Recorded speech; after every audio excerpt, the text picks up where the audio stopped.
or destroyed by these extremists who are reacting to that extreme situation. That there is an image in this country that they are just religious extremists without understanding the really terrible context in which they are acting, and in my opinion, also which they are making worse. But they are doing that in the conviction that they are making it better. Also a conversation with Sebastian Junger, the reporter who wrote the story of The Perfect Storm, who also recently went to Afghanistan and talked with and about one of the leading revolutionary figures. I mean, militarily, I think he's a genius. I mean, just his history with the Soviets, that's pretty clear. What I was amazed by was that he had just an incredible compassion as a person. A real love of poetry. He's a very sort of sweet man. I don't know how else to describe it, but just in his presence, I really felt like this is a really compassionate human being. And it's, you know, you don't see that very often in someone who has the military history that he has. A program note, Gary Sinise was scheduled to be on this evening's program. He will appear here tomorrow evening. Also here tomorrow evening, Tom Stoppard, the playwright. This evening, all about Afghanistan when we continue. 7 out of 10 students on the web say they're getting better grades. Trying to make their way home. A beautiful baby boy, a beautiful family, in a beautiful apartment on the Upper West Side of Manhattan. Just one problem. I'm currently staying in a house with someone who I don't even know. You don't know these people? No. The apartment belongs to a friend of a friend, a stranger, really. Elizabeth and Dave Browdy have been staying here with their 2-year-old son, Max, since the World Trade Center collapsed, right in front of their home. I lived directly across the street from the World Trade Center. In the very corner of this picture, that's the top of our building. That's One Liberty Plaza that they were talking about. Dave, a CBS newsman, was on assignment in Cincinnati when it happened. My cell phone rang, and it was Elizabeth just screaming. Elizabeth was home with their baby, literally next door to disaster. I all of a sudden heard the loudest, most thunderous crashing sound I'd ever heard in my life. And then when the tower came down, I was sitting on the floor and I had my son in my lap, and then the windows just went black as night. It was like someone turned out the light, and I thought, that's it. It's down, and it's down on us. I was literally on one knee in a warehouse in Cincinnati, and I had nothing I could do, nothing. Your son's 2 years old. You held him in your arms the whole time? And a van just sort of emerged from nowhere, and I had no idea who was driving or where we were going. I just knew that I was going to get in and get out. Now that she is out and safe, Elizabeth Browdy says she never wants to see her home again. She doesn't want to go there. We're out. It's on Broadway right here. But there is one thing Elizabeth won't leave behind. On this map. I do feel like I really want to have my son's baby pictures. I don't care about anything else. And I just think, you know, that's his home. That's where his toys are. That's where I brought him home when we came home from the hospital. I just want to see it one last time. I can't live there again. So today, Dave and Elizabeth will try to go home for what might be the last time. I'm thinking about how I vowed never to go back there, but I have to. But the question is, will they even be able to? With thousands still missing, more than 200 confirmed dead, downtown Manhattan is in shambles. Right now, Dave and Elizabeth's neighborhood, Ground Zero, is part disaster area, part crime scene, part war zone. With checkpoints and roadblocks on every corner, Dave and Elizabeth aren't even sure they'll be allowed home. I'm going home, but it doesn't feel like home. It will never be home again. Much less what they'll find when they get there. That's the smell. Well, there's something about a smell that can bring you right back. Where do we have to try to get through? Right up at that checkpoint there. Actually, I'd say we should go to Maiden Lane one. Can we get up to our house? 176 Broadway, but there's an entrance. I know you can't go on Broadway, but yeah, absolutely. My heart was racing. I felt like I wanted to be there and didn't want to be there all at the same time. I just wanted to get in, get it done, and leave. Just being back is painful enough. I can't look out of that window and relive every day what we experience and look out of that window and know that that's where all those people lost their lives. I can't. The view from their window is almost impossible to comprehend. You see the skin of the World Trade Center, that skeleton, buried in Church Street. Not over where the Trade Center used to be, but buried in the middle of Church Street. That's half block away. The house eerily is intact, although completely covered in dust. They grab what they can, family photos, a few clothes, Max's favorite toys. I went into his room and I just reached for his favorite little musical wind-up kitty cat. I just wanted to get out of there, and I closed the door behind me, and I didn't even look back. I didn't look over my shoulder. What did you see? It's all right. It's okay. It's all right. It's okay. It's okay. Heading back uptown, Dave and Elizabeth are acutely aware they are the lucky ones. Hi. Lucky to have a roof, any roof, over their heads. Max, who's this? Lucky to have their precious photo albums. Even if we lose our home and lose everything, you know, it doesn't matter. We're the lucky ones. Lucky just to be alive. Max, look at what Mommy brought back for you. And to be able to return their son's favorite toy. Are you happy to have your kitty? Still, Elizabeth worries. When he sees a plane, he says, no, no smoke. Will Max, just 2 years old, be forever affected by what he saw on the 11th of September? And for that matter, will all of us? He keeps telling me, he says, Mommy, big buildings go kaboom. Big buildings fall down. And I try to explain to him that big buildings don't fall down. They won't fall down again.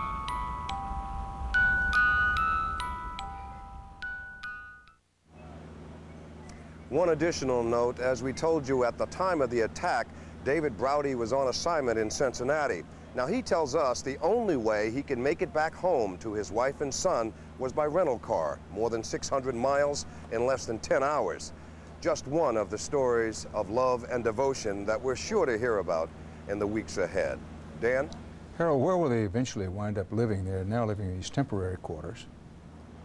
Well, Dan, they don't know where they're going to go. They're like everyone else. They're just playing it one day at a time. But one thing we do know, at least from watching this piece, is that Elizabeth does not want to go back to her address down here in the lower end of Manhattan. She said that she's been through the first bombing and she can't take it anymore. Harold Dow, thanks. Now looking ahead to perhaps future battlegrounds and tracking the elusive, many-headed enemy, Erin Moriarty has been piecing together a profile of evil for the 21st century. December 7th, 1941, a date which will live in infamy. The last time America was attacked, we fought a war in black and white. There were good guys and bad, and evil had a face. When you looked up, you saw the Akadamo, the red spot on the wings of the aircraft coming in. We knew it instantly. But 60 years later, that was war, this terror. Milt Bearden, a former senior CIA officer, says, if this is war, it's unlike any war ever fought by this country. The evil leader doesn't have an address. Adolf Hitler had an address. More recently, Saddam Hussein had an address. But if there's no address, there is a name. The focus right now is on Osama bin Laden, no question about it. He's the prime suspect. Osama bin Laden is a logical suspect. He has banks, he has shipping companies, he's got investments in blue chips. The September 11th attack was an elaborately planned and expensive operation, says terrorism expert Steve Emerson, and bin Laden has the money to finance it. He has people all over the world that have their own bank accounts, so he has that available cash. Bin Laden, the member of a rich Saudi family, became an anti-American zealot in the 1980s, angered by the U.S.'s presence in the Middle East and support of Israel. He has one obsessive goal. That is the destruction of his enemies and the spread and fomentation of militant Islam in as far away a place as he can. Bin Laden is believed to have used his wealth to train terrorists in Afghanistan and is linked to the attacks on the embassies in Africa, the USS Cole, and the original bombing of the World Trade Center in 1993. He is, for Americans, the metaphor of international terrorism. He is the guy that we have all the TV footage on. But is bin Laden the mastermind behind this latest attack? Bearden and a growing number of Middle Eastern experts say he may have simply inspired it. If he is the single force behind it, he has become such an inspirational thing that he doesn't even have to continue to live. The reality is that spread across many countries, there's a sophisticated network of terrorists sympathetic to bin Laden's cause. They're in Europe, they're in South America, they're in the Philippines, and they're throughout the United States. Who are these people? We're going to find out. So we don't know. No, we don't. What we do know about last week's attack is that at least 3 terrorists came from Germany, where they appeared to be serious students. In this country, they lived middle-class lives in middle-class neighborhoods. They apparently even used frequent flyer numbers to buy their airline tickets online. The people who, so far, whom the FBI is seeking seem to be perfectly normal, ordinary people who did speak English and who seem to want what every ordinary American wants. These particular terrorists, says Judith Miller, an investigative reporter for the New York Times, were apparently the best of what the intelligence community calls sleeper agents. Even for Middle Eastern governments that have had years and decades of experience watching these networks, it's even hard for them to identify the potential terrorists. But one of the more intriguing clues about these particular terrorists happened to come from a passenger on United Flight 93 that crashed in Pennsylvania. While talking to his wife on his cell phone, he said the hijackers wore red headbands. Up until now, not usually a characteristic of the sect associated with bin Laden. Is there a new kind of soldier in this war? Sure. A new soldier, wealthier and better educated than the usual suicide bomber, who may not answer to bin Laden, and who is living among us. And that, unfortunately, is why these people are so hard to spot. It may be a new kind of terrorism, but the reasons behind it may be at least a decade old, going back to the 1991 Gulf War. Well, now the real fun begins. The U.S. showed up in Saudi Arabia, the custodian to the 2 holy mosques. Why was that a catalyst? Because the infidel is at the gates. They hate us for who we are, as people who have separation of church and state, freedom of thought, capitalism, democracy. Those very concepts that have enabled us to emerge as a superpower. What do they want? Go away. I want you to go away. But is it that simple? And can that rage alone explain the killing of thousands in the World Trade Center? The rage doesn't make everyone want to blow up buildings. But what it does is invite people like Osama's men to come in and exploit that rage. These college students, who are either Muslim or of Middle Eastern descent, say they are as shaken as any other American by last week's attack. I was just in disbelief. I thought it was, the beginning of the end of the world. They say whatever drove the terrorists, it was a crime against humanity. It wasn't religion. And there's a verse in the Quran which says killing one human being is the equivalent of killing all of humanity. Suicide bombing is anathema to Islam. It is a sin. These people have hijacked one of the world's great religions, and that is truly tragic. Then who are these people? That's what most Americans ask. Who are they? And I think most Americans see these people as just the random Middle Eastern person because they don't know who else to see it as. This immediate need for that face, for that enemy, get them, this nemesis out there. But finding the real face of the enemy soon isn't just important to these people. It may be the only way America can win this 21st century war. Who are these people? Well, I think it's pretty clear we don't know.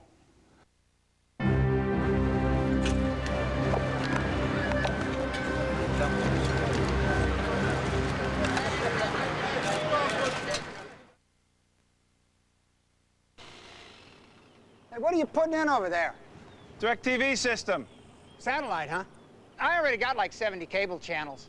Well, this thing can get over 225 if you want them, all 100% digital quality. It's on. It's on. Unbelievable. I have a riding mower. That's great, sir. Now get our best programming package free for 4 months, plus free installation. Meet Mark. Mark marks. Mark's mom, Peg, pledges.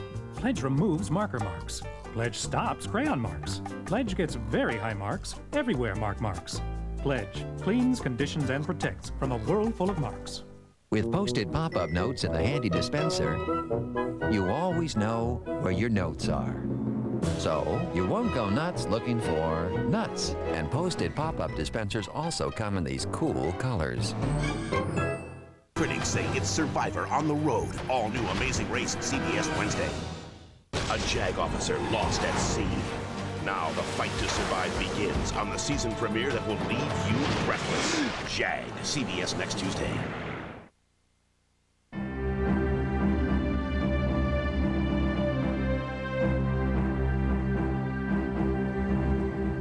The trail of destruction from the terror attacks is proof plenty about their sophisticated planning. What about the money? The search for details about the money trail and hopes that it will lead to prime suspect Osama bin Laden is underway. And Leslie Stahl joins us with that. Leslie? Dan, I spoke with a former government official today about tracking the money. William Wexler, special advisor to the Treasury Secretary on money laundering until early this year. And before that, he worked on an investigation of bin Laden's financial network. He says that the image of bin Laden as a rich benefactor writing out checks is a false image. He is continually fundraising for money, and he's continually drawing on new sources of revenue, some legitimate, some illegitimate. And front companies as well, and offshore banks? Absolutely. All of it. You're saying he's doing everything? Everything that you can. He's a smart person that uses every mechanism available to him in the global financial system to raise and distribute money. We're not going to be able to say, here was the money that the hijackers had, and it moved from here to here to here to here in a straight line. That's absolutely right. And I'm not even talking about the underground banking system, which opens up a whole other can of worms. Now, I have heard one of those underground banking systems is something called Hawala. Yes, Hawala. What is Hawala? What it is a system of money transfer without money movement. You could go to a Hawaladar in New York City, the back of shop fronts, who you'd be able to give money in cash. He would either call or fax somebody who was probably related to him very, very distantly back, because this is a family business, all based on trust. And that person would simply give the cash to your friend in Pakistan. So if I want to give Osama bin Laden some money and I live in the United States, I'd get my cousin back home in Afghanistan to do it. Yeah. Or back exactly. home in Pakistan. You would transfer money without any wire, without any record, completely unregulated, even today, even in the United States. Were you ever, while you worked in government, able to trace any kind of Hawala money back to bin Laden? We had some very strong reasons to believe that, yes. We can trace funds, we can do electronic tracing, we can go to banks. If he doesn't operate in that system, if he operates under the radar. Well, he operates in both systems. I mean, even today, there are reports from German and Japanese authorities who are investigating suspicious short selling of stocks in insurance and reinsurance and airline companies for suspicions that terrorists might have been trying to make some money even as they were killing thousands of Americans. It's a horrible thing to contemplate. What we already know is that Osama bin Laden looks out at the world. He sees all the financial vehicles available to him, the underground systems, the Islamic systems, the Western banking systems, and he uses whichever ones he can to make, to fundraise, to distribute, to hold money, and to hide it, and to launder it. There are a lot of avenues open to him, and I wouldn't necessarily assume that he only goes through the underground system. The Treasury Department announced late today that it has established a foreign terrorist asset tracking center. It was authorized by Congress last year, but they're just this week getting it up and running. Dan? Leslie, we've known about Osama bin Laden and his involvement with terror attacks at least since the 1990s. And all that time, has the government made any real progress in putting the money squeeze on him? It has been really hard. They tried to freeze his assets in the United States about 3 years ago. Then they found out he didn't have any assets to freeze in the United States. They apparently, in past terrorist acts, could trace the money out of the United States, and then they would hit a wall when they'd get to the Middle East because some of those countries wouldn't cooperate with us. And then he's been using these underground systems. They're very smart and very wily. Leslie Stahl, thanks. Suppose we manage to identify with confidence the perpetrators of the diabolical attacks, identify those who gave them aid and comfort. Even then, the war against this brand of terrorism will be most unconventional, as correspondent David Martin has been uncovering. Help maintain our air defense. America's military and political leaders are keeping their plans secret, but they are being absolutely clear about one thing. This will be a new kind of war. In the past, there have been, beaches to storm, islands to conquer. Hands up! Hands up! It's an enemy that likes to hide and burrow in, but we're going to smoke them out. And we're adjusting our thinking to the new type of enemy. But what precisely does that mean, and who will do it? Well, the Delta Force operators have been described to me as a haven for great soldiers who hate the Army. Mark Bowden is an author and journalist close to many soldiers in the Delta Force, an Army unit like no other. They dress in civilian clothing. They don't tell anybody who they work for or what they do. A clandestine unit that has been secretly training for years to go after the likes of Osama bin Laden. I know that there have been plans in place for years for these units to go after Osama bin Laden and his group. And they've been very frustrated for years because there's never been the approval from the White House or the Pentagon. Delta is the military version of a police SWAT team. The Army's probably the most mature, sophisticated soldiers who can conduct these lightning raids, often in the dead of night. And if they're successful, can take down a house, take prisoners, kill people if necessary, but basically be the forward part of the spear in fighting these groups. Bowden got to know Delta while writing the bestseller Black Hawk Down, which chronicles Delta's attempt to capture the renegade warlord Muhammad Aidid in Somalia in 1993. That operation ended in disaster. But that same year, Delta helped Colombian police track and eventually kill the notorious drug lord Pablo Escobar. They successfully dismantled the Medellin cartel and left Pablo Escobar isolated, running from hideout to hideout with a single bodyguard until they finally caught up to him on December 2nd of 1993 and killed him.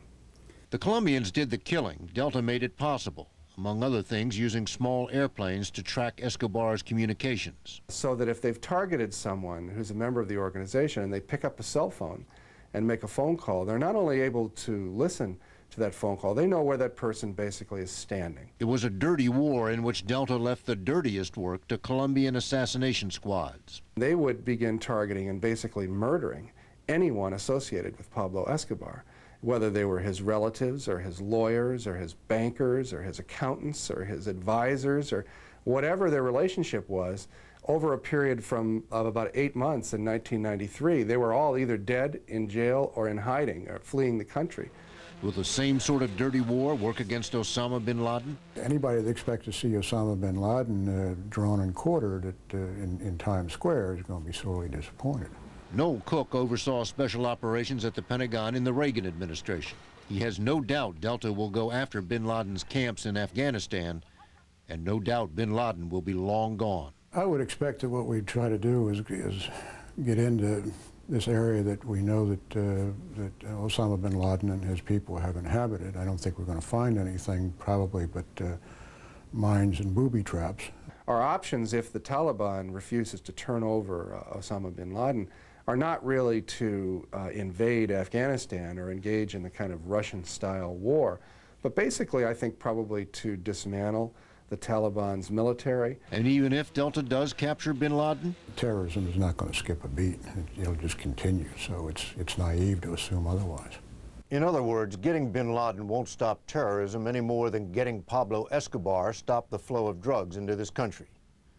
Or as Defense Secretary Rumsfeld likes to say, it won't be quick and it won't be easy.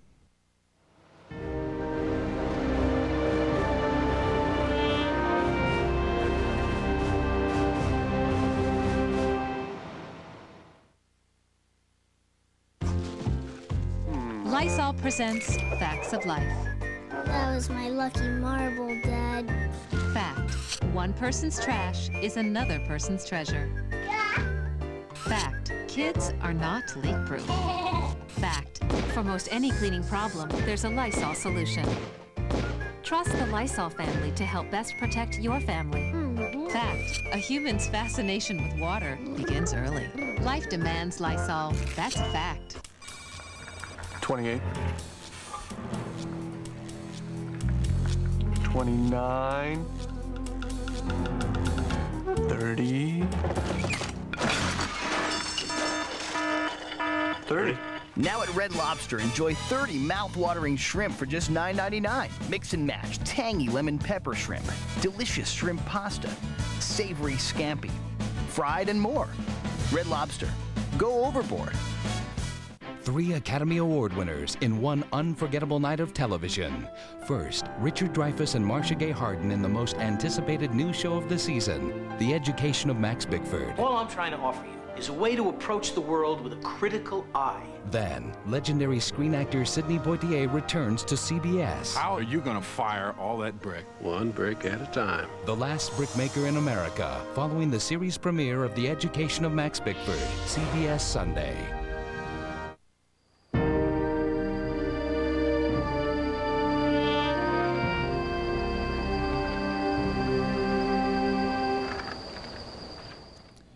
We need tighter security, has been the airline industry's first response to the astonishing hijack attacks.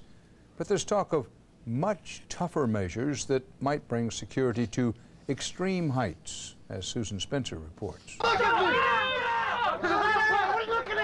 An agent from a new crop of elite federal air marshals trained at this FAA facility in New Jersey soon could be sitting in an airplane seat near you.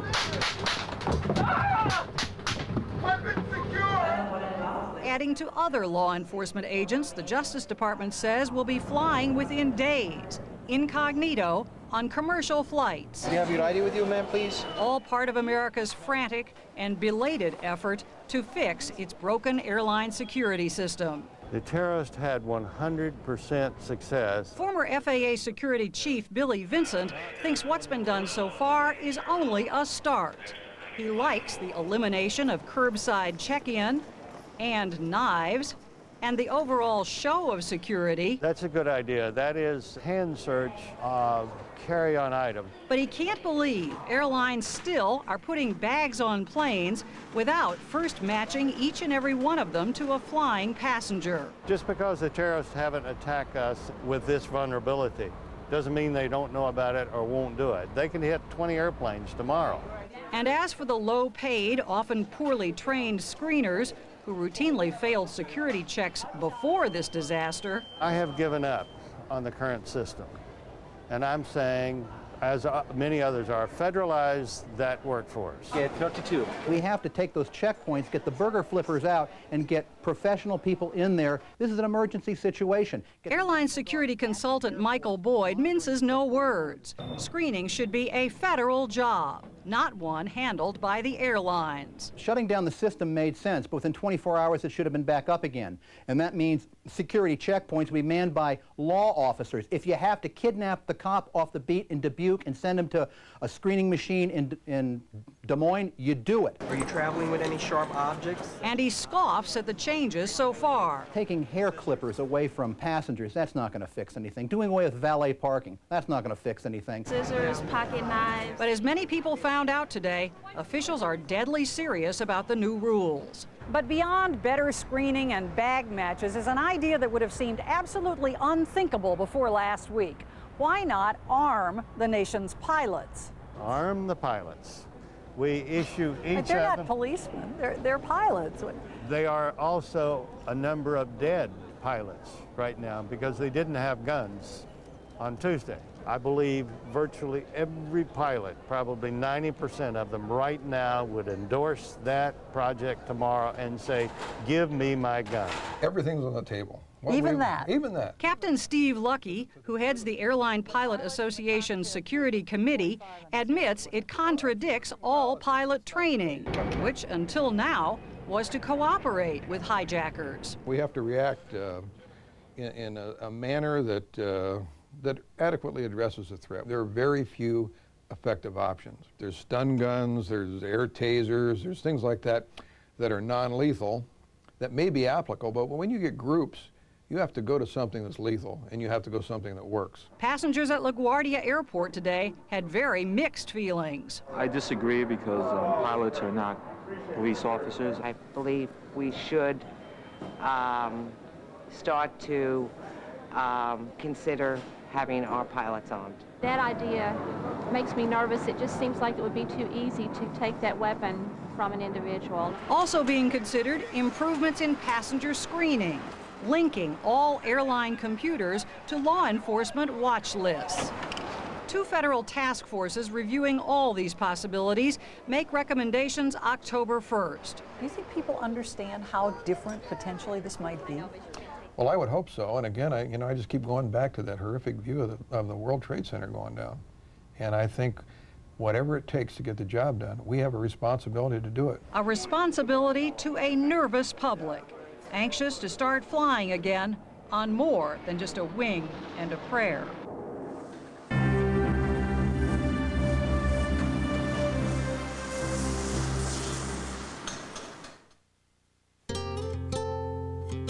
I don't want to swim the English Channel. I don't want to take kickboxing. All I want are mornings where arthritis pain doesn't stop me from getting together with my friends for class. Vioxx is here, a prescription medicine for osteoarthritis pain. With one little pill a day, Vioxx can provide powerful 24-hour relief of pain and stiffness. Vioxx specifically targets only the COX-2 enzyme, a key source of arthritis pain. People with allergic reactions such as asthma to aspirin or other arthritis medicines should not take Vioxx. In rare cases, serious stomach problems such as bleeding can occur without warning. Tell your doctor if you have liver or kidney problems. For more information, talk to your doctor about once daily Vioxx for the relief of osteoarthritis pain, and you may be able to plan your day around your life instead of your pain. Ask your doctor if Vioxx is right for you. Vioxx for everyday victories. Learn about Osama bin Laden's network of terror. Go to CBS.com.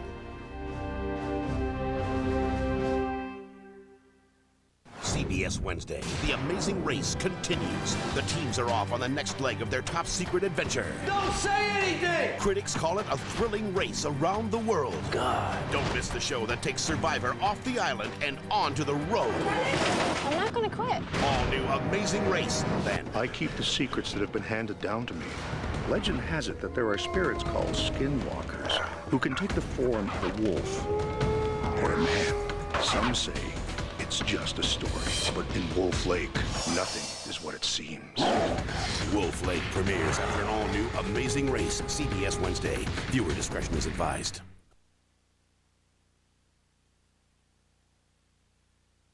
I began my training more than 23 years ago in Italy, and I know authentic Italian food inside and out. But creating new pasta dishes, that's my passion. But with the right ingredients, anything's possible. One thing I would never change is my pasta. It must be pasta Barilla, always al dente. Never clumpy or sticky, firm yet tender. Perfect, every time, every dish. Barilla, Italy's #1 pasta. Always al dente, always perfect. Hey, Amy, new SUV? Yeah, it's my new Sportage. I got it at Kia's September clearance event. Yeah, well, it's no Toyota RAV4. I got lots of cargo space. Yeah, me too. 4-wheel drive. Yeah. 5-year warranty? No. Oh, well. 10-year warranty. And I got $2,500 cash back, which means I paid about $3 grand less than you. Oh! Get amazing deals on 2001 models during Kia's September clearance event. Hurry, event ends October 1st. Roadside assistance? 5 years. Great. United we stand. God bless America. Filene's Big Fall Sale starts tomorrow. Save 25 to 50% store-wide. Use your bonus coupons to save you.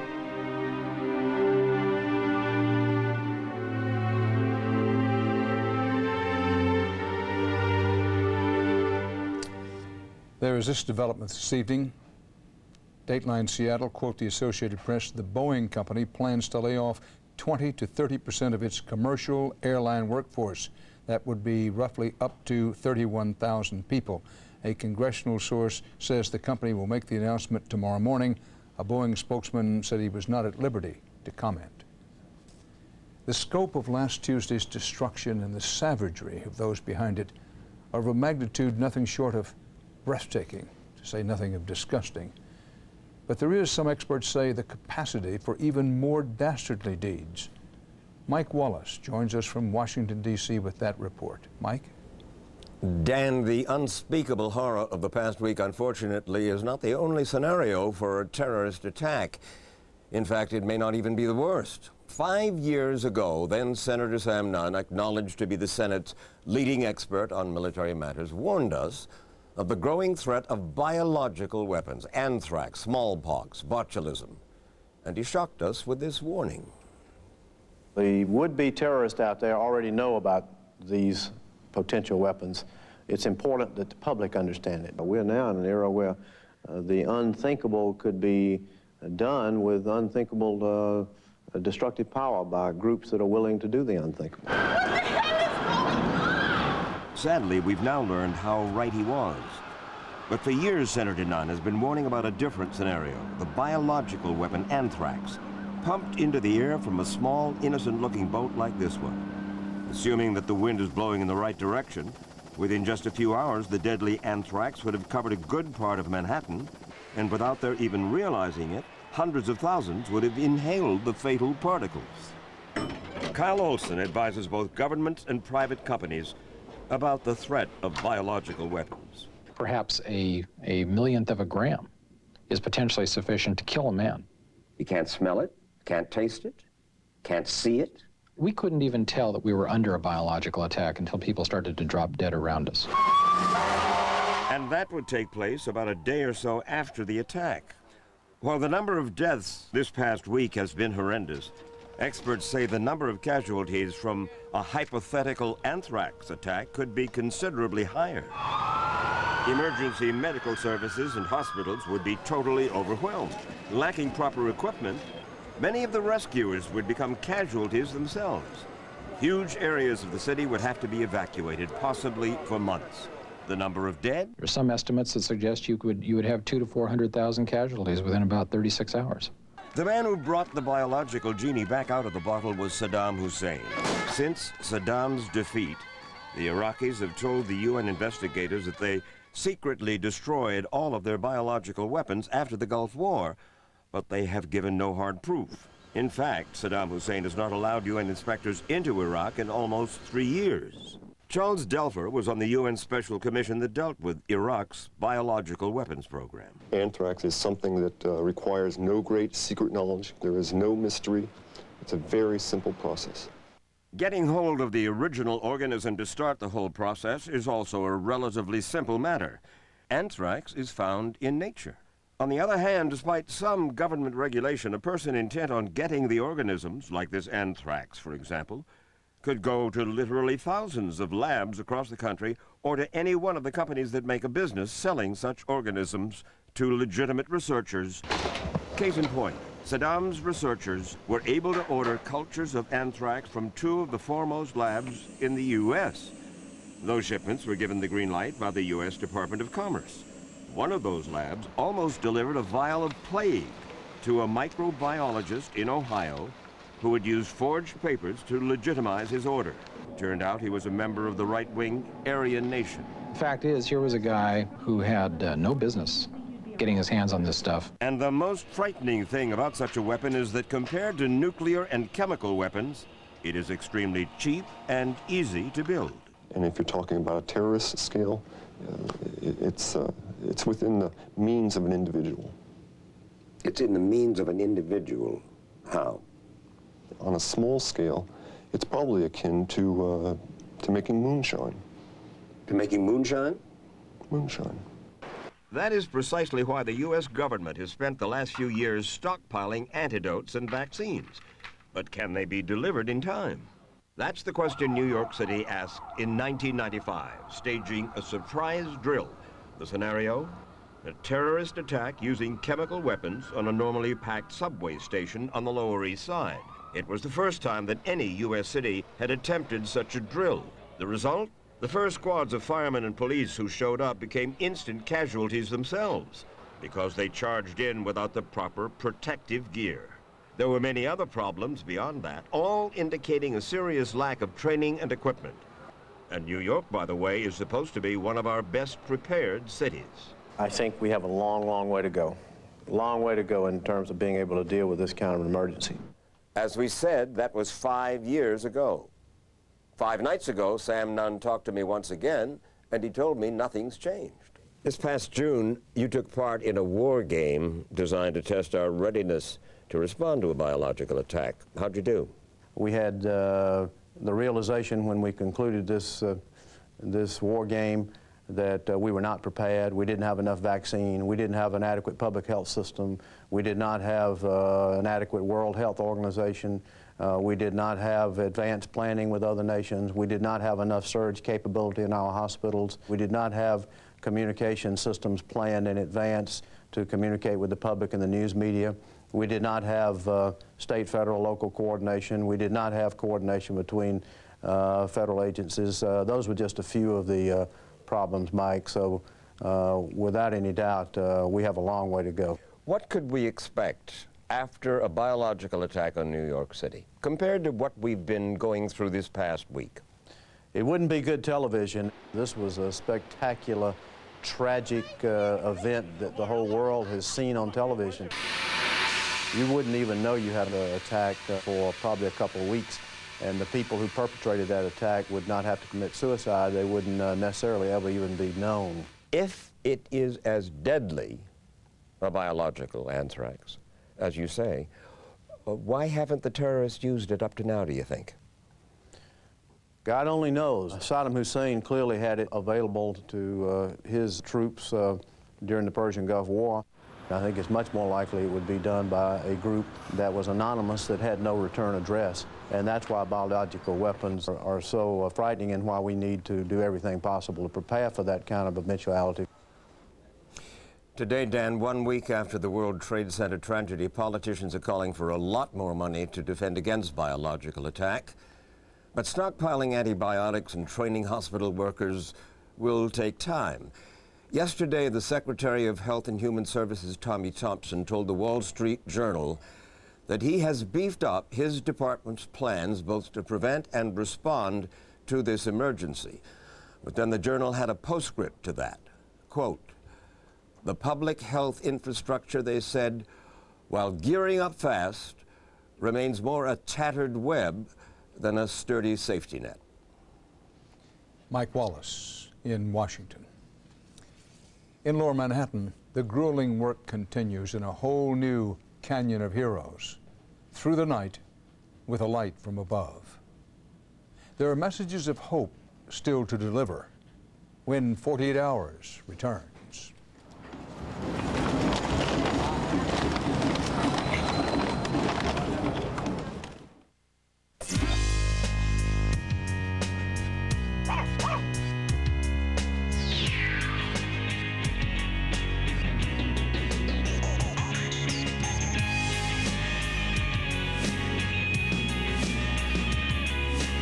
Whatever you're looking for, you'll find it on Switchboard.com, the free online yellow pages with businesses, people, and products nationwide, plus maps and directions to help you get there. Switchboard.com. It's the yellow pages electrified. It's never too late to change, to feel good about yourself. After I turned 40, I gained weight. I was not going to accept that. So I lost 32 pounds on this Slim Fast plan. Wow, I am so proud to say I'm a grandmother.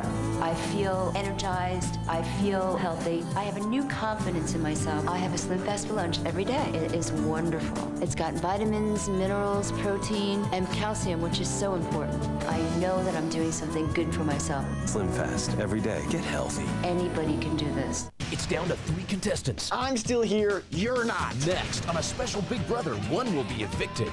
It's on. All new Big Brother, CBS, next. What happens when a hotshot corporate lawyer is forced to defend the most helpless victims? You don't want to be doing this, do you? No. The Guardian premieres CBS next Tuesday after JAG.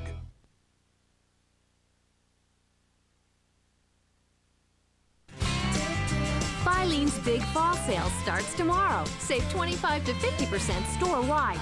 Use your bonus coupons to save even more. The right choices make all the difference.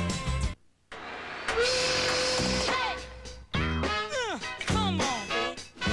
I just can't get you out of my mind. You become a sweet taste in my mouth now, and I know you're gonna groove me, baby. Come on and groove me, baby. Nothing stirs you like the original. Dannon fruit on the bottom. Now, darling, come on. Toyota audition. Toyota's big year-end clearance. Cut! What does this have to do with Toyota SUVs? We're interpretive spokes dancers. We're telling people to hurry in for up to $3,000 in 4Runner savings during Toyota's big clearance. Or to cash in on the 2.9% APR financing up to 3 full years. Sure. Next!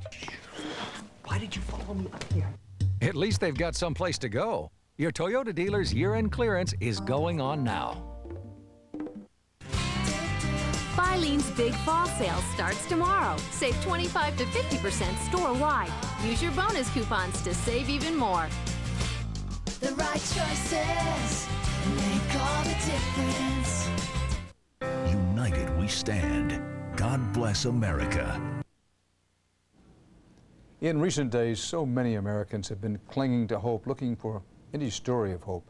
Steve Hartman has an inspiring story about hanging on for dear life. Inside a corner office facing the Statue of Liberty, on a desk 80 floors up, insurance executive Skip Orza kept a framed copy of this picture. It is a portrait of yet another family profoundly affected by the events of 9/11. And although by now I'm sure you've heard hundreds of stories that start out like this one, I doubt you've heard any that end like it. And it was my mother calling. Well, she said, is Skip at work today? And I said, yeah. And she said, well, would he be there right now? And I said, yeah. And then she got upset and said, well, you're going to have to turn the television on. And so I did. Holly Orza tuned in right at this moment.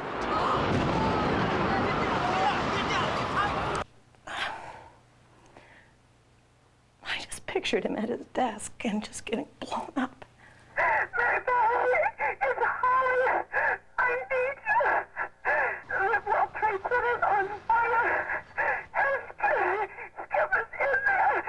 That was the message Holly left for her neighbor, Mary Beth Huff.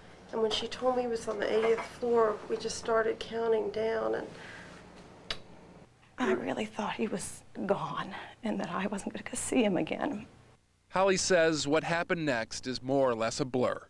She remembers looking around at his things, the sight of every mundane item, almost too much to bear. And she remembers praying on the kitchen floor. I got on my hands and knees and I said that if he lived, that I'd never be mean to him again. You know, I'd never pick on him. Skip and Holly were just a few days away from their 12th wedding anniversary. She says it had been a good marriage. Not that they didn't argue on occasion. We were a work in progress. It's just that now, after this, she wondered why they ever fought, period. You know, there have been moments that I wish I could erase, and that's what I was saying to God, that I would never do that again. I would never say something that would be mean to him. So you made a deal? I made a deal. He listened. I didn't want to die that day. Skip Orza is one of the estimated 15,000 people who got out before the collapse, who got to make that phone call that still rings in his ear. And I just screamed his name. Skip! And oh my God, it was the most undescribable joy. And you wonder why. I mean, why was I so lucky and why no one else was? Come on, Ted. But Skip has a lot more to be thankful for than just his life. Not many people ever get a taste of their own funeral.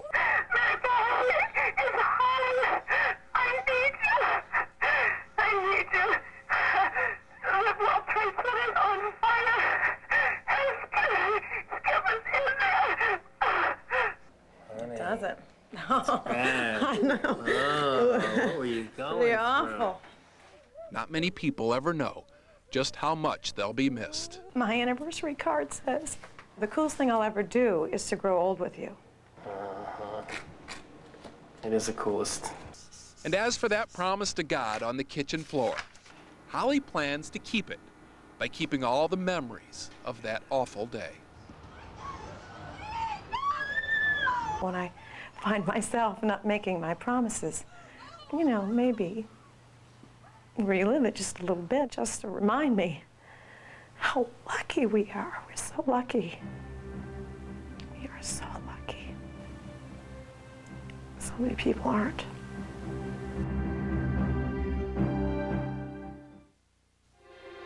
Right on target. Now there's a men's hair color made to target only your gray hair. Grecian 5. It's right on target.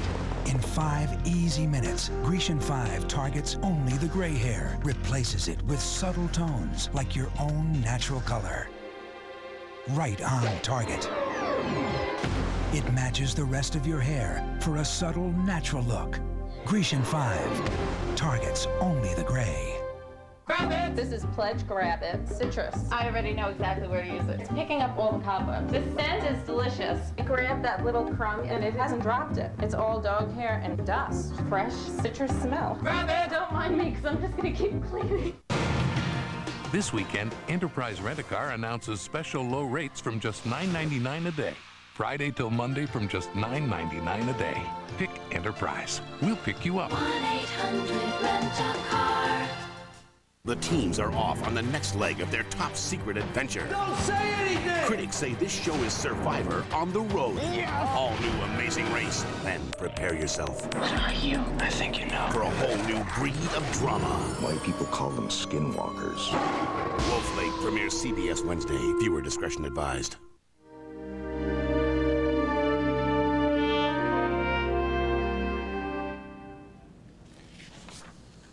And so it is that tonight the work of a nation goes on. The digging, the grieving, the healing, and all the other things that go with it.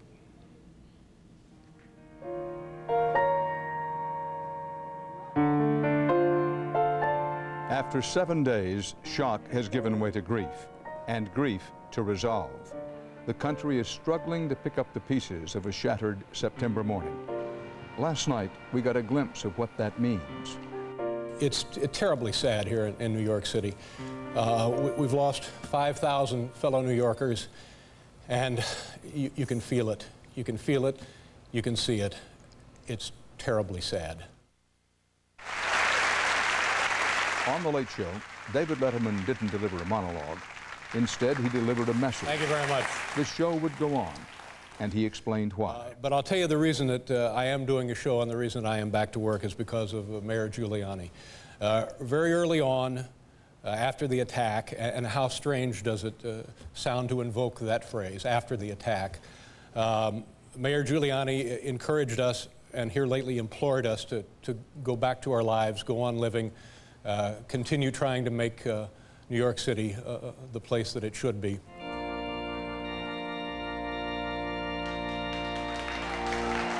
New York's mayor himself set the tone this weekend. Rudolph Giuliani kept a long-held promise to attend a wedding and gave away the bride. The way you get through tragedy and the way you get through difficulties is taking advantage of the good things in life. And this is one of the good things, a wedding. Life goes on, he seemed to say, even amid so much sorrow. You have to recognize the grief, the loss, and the devastating effect of it. You have to let it happen. And then you have to let that feeling, that awful feeling of loss and fear and anger, and transform itself into doing our jobs even better. We wept. We embraced each other. We honored those lost at the World Trade Center and at the Pentagon with song and with silence. America, sweet America. This morning at 8:48, the moment of the first strike, radio stations around the country played Ray Charles' America the Beautiful. Crown not good. Yes, he did. And so life goes on in Washington and in New York and in 1,000 places around the country where last Tuesday the world stopped, but life didn't. Last night, by simply returning to his program, David Letterman said something about our resilience, about our pride. He spoke about the city that symbolizes America to the world, a place that has been bruised but won't be beaten. If you didn't believe it before, and it's easy to understand how you might have been skeptical on this point. If you didn't believe it before, you can absolutely believe it now. New York City is the greatest city in the world. With America Rising, we remind you that CBS will break in anytime news breaks out. Stay with this CBS News station for continuing coverage. Dan Rather reporting for 48 hours. Good night.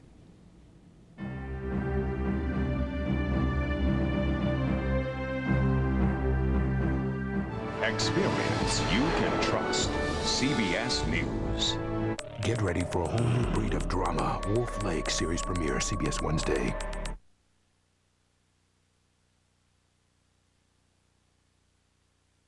Welcome to tonight's Big Brother. The rules of this game require virtually no contact with the outside world. No TVs, no phones, no computers, no news. But the horrific events that unfolded the morning of September 11th forever changed the world. The three house guests who remain have been told of the tragic events of the outside world by the producers of this show through the diary room, and the news hit Monica especially hard. Her cousin Tamitha worked at the World Trade Center, and as of this taping 4 days later, she remains unaccounted for. Monica asked us to contact her family to tell them that her prayers are with them. Her family told her to stay strong. All the house guests are heeding the advice.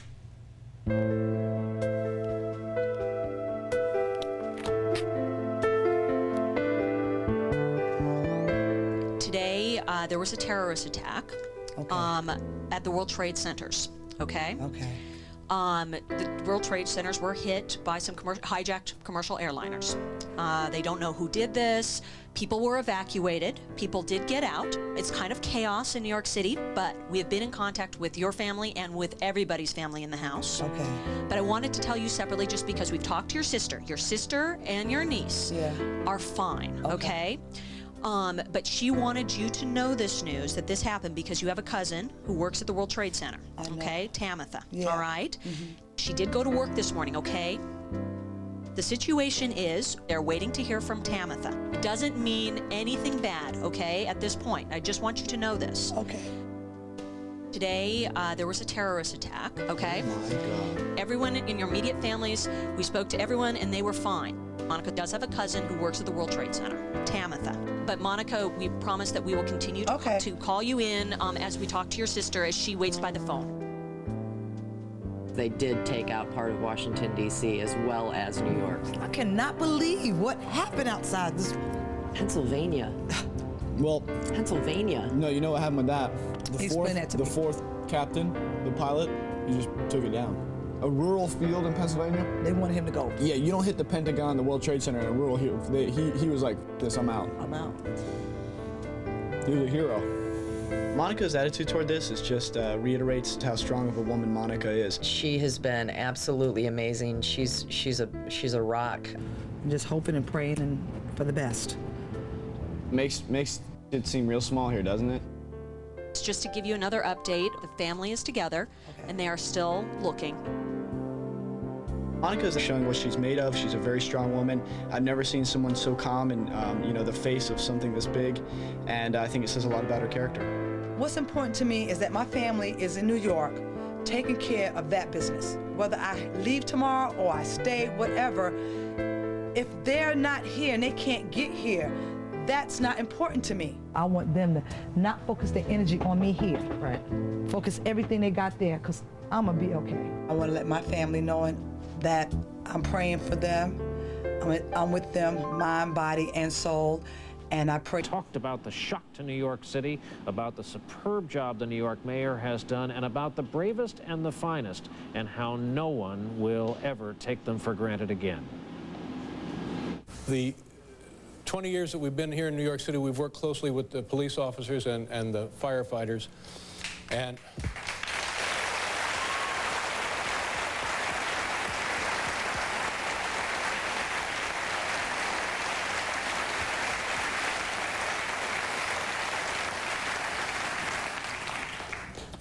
fortunately, most of us don't really have to think too much about what these men and women do on a daily basis. And the phrase New York's finest and New York's bravest, you know, did it mean anything to us personally, firsthand? Well, maybe, hopefully, but probably not. But boy, it means something now, doesn't it? They put themselves in harm's way to protect people like us.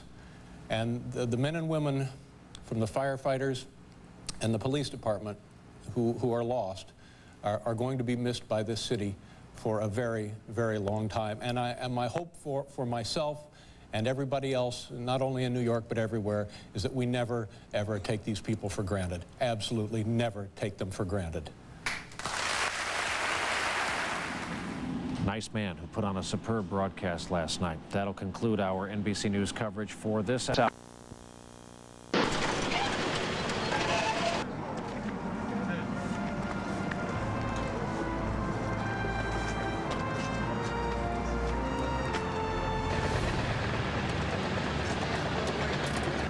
Photograph the debris, we package the body part, and we send it to a refrigerated trailer for the eventual transport to the morgue. Being here in a graveyard full of fire engines and another graveyard over there on Wall Street, the Twin Towers, it's really gets to you, you know. What can you say? It's a tough week so far. The O'Reilly Factor is on. Tonight, will the federal government finally begin really protecting American citizens by getting the borders under control? I'll put that question to a senator who feels I'm being too hard on Congress. It's incredible but true. Some businesses across the country price gouged in the wake of the terror. We'll name names. And Dan Rather breaks down on the Letterman program. What do you think about that? Caution, you are about to enter a no-spin zone. Factor begins in 90 seconds.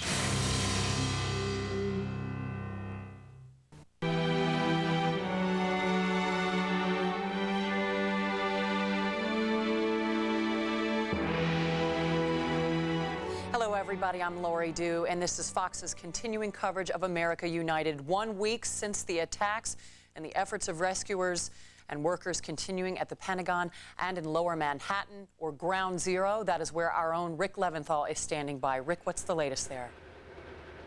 Well, Lori, the news is not good for anyone holding out hope of finding survivors in the wreckage. Mayor Giuliani today saying we don't have any substantial hope that we can offer anyone, that we will find anyone alive, saying that we have to prepare people for that overwhelming reality. At this point, they have recovered 218 bodies from the rubble. 17 of those bodies recovered overnight. 5,422 people still missing, and the search does continue around the clock as firefighters and police officers and construction workers go through those huge piles of steel and concrete and rubble and debris in a desperate hunt for any possible signs of life. Many of the men and women who are searching through that rubble lost brothers and coworkers and friends. They are desperate and say they will not give up until someone tells them they have to give up. But Lori, it looks at this point as if any search for survivors will be fruitless. Lori? Rick Leventhal, thank you very much. Our continuous coverage continues with the O'Reilly Factor.